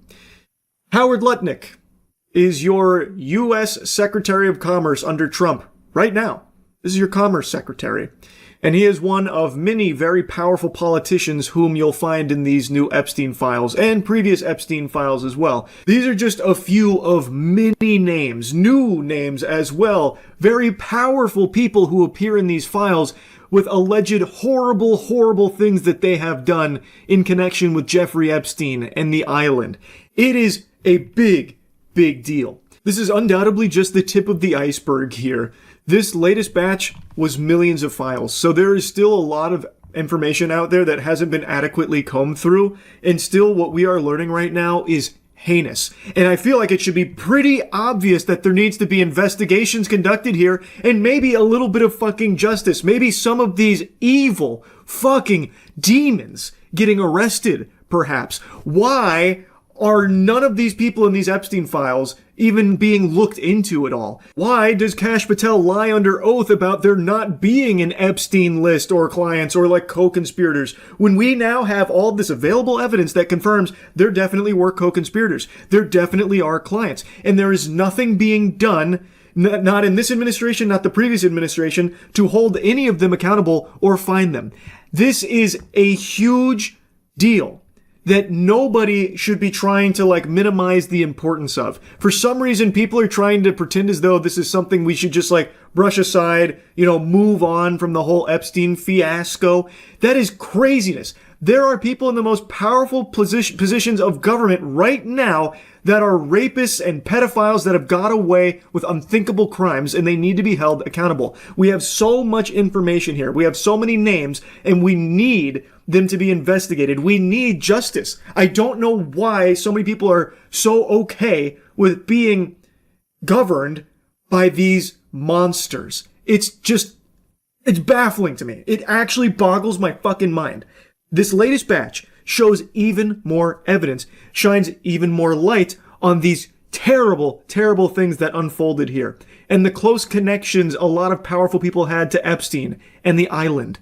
I'll continue to look into the files and see what else turns up from all of this. I'll be, of course, keeping my finger on the pulse of it, and I highly encourage all of you to be paying very close attention to it and the people named in these Epstein files, and the people that try and defend it as well. That is unacceptable. This is indefensible. There's no excuse for it.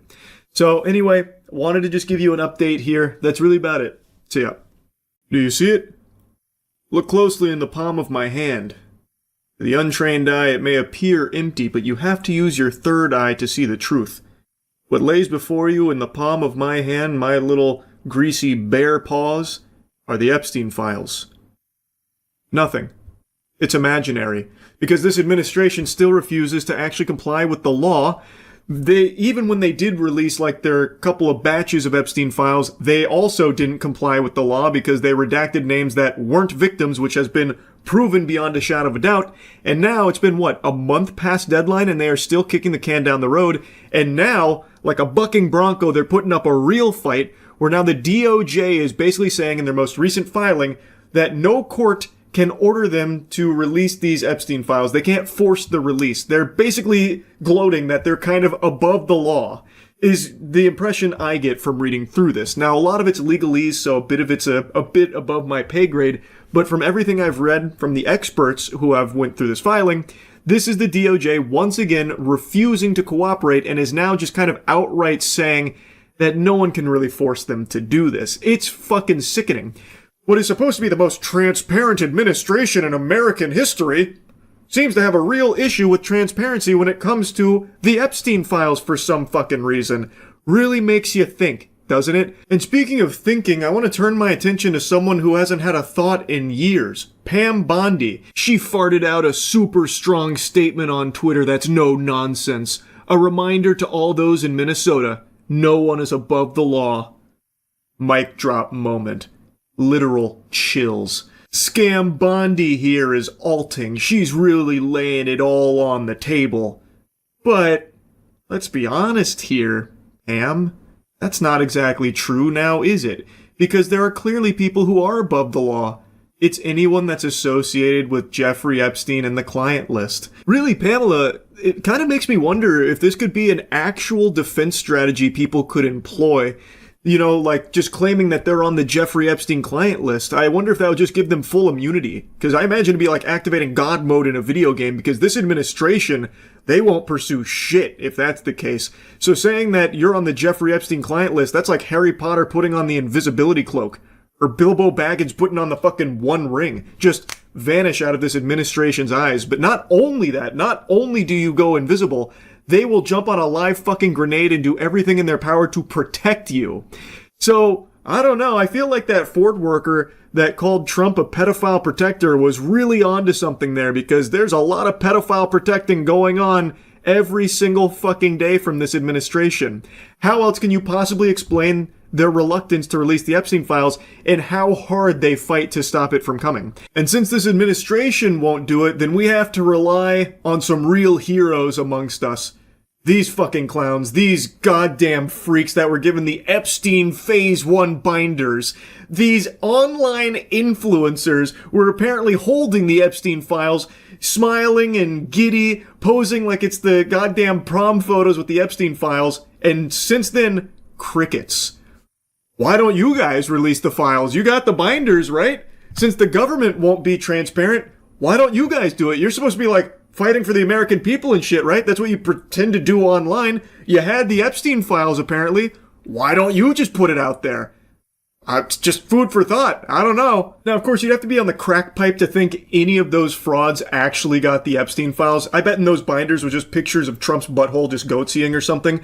They clearly didn't get anything, and they are clearly just staying silent about all of this. I haven't seen any of them come forward with their binders since then, so I'm led to believe that they didn't actually get anything at all, and this was just a photo shoot. That's all. Nothing else. Now, back to the main topic here with the most recent filing where the DOJ is outright taking a victory lap about how untouchable they are and how they're really just not able to be forced to release the Epstein files.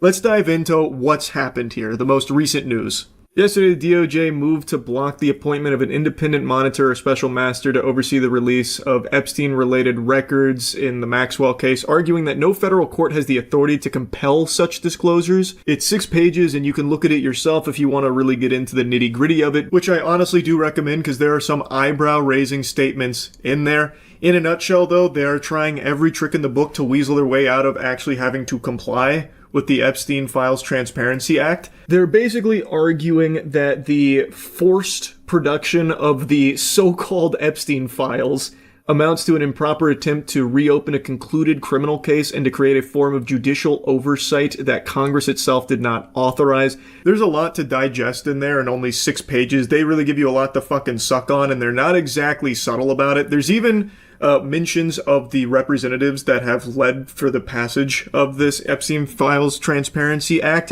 where they're calling into question, like, if they even had, like, the gusto to do so. At least that's how it reads to me, where they're questioning the standing that they have in order to even do something like this. In the actual filing, it really seems like they just started pissing on them as, like, saying they're not big enough to do this. Like, it felt like the actual filing was like, these guys are fucking nobodies and don't have the standing for it.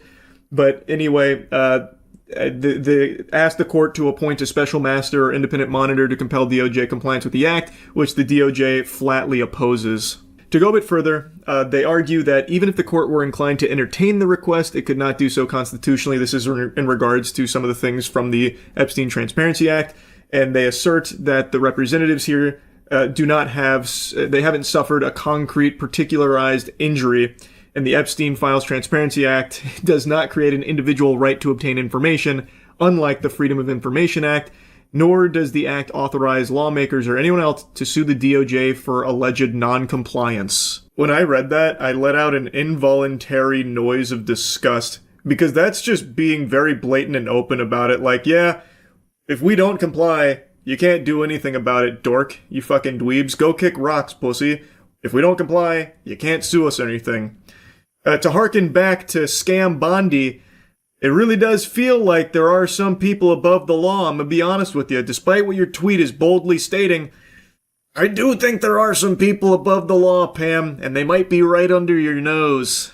Again, I'm kind of jumping around here. I recommend reading the whole thing, but in closing, prosecutors maintain that the act provides no cause of action at all. Where Congress has not explicitly authorized judicial enforcement, federal courts are barred from inventing one. As the DOJ puts it, courts cannot reach out to award remedies where neither the Constitution nor a statute authorize them.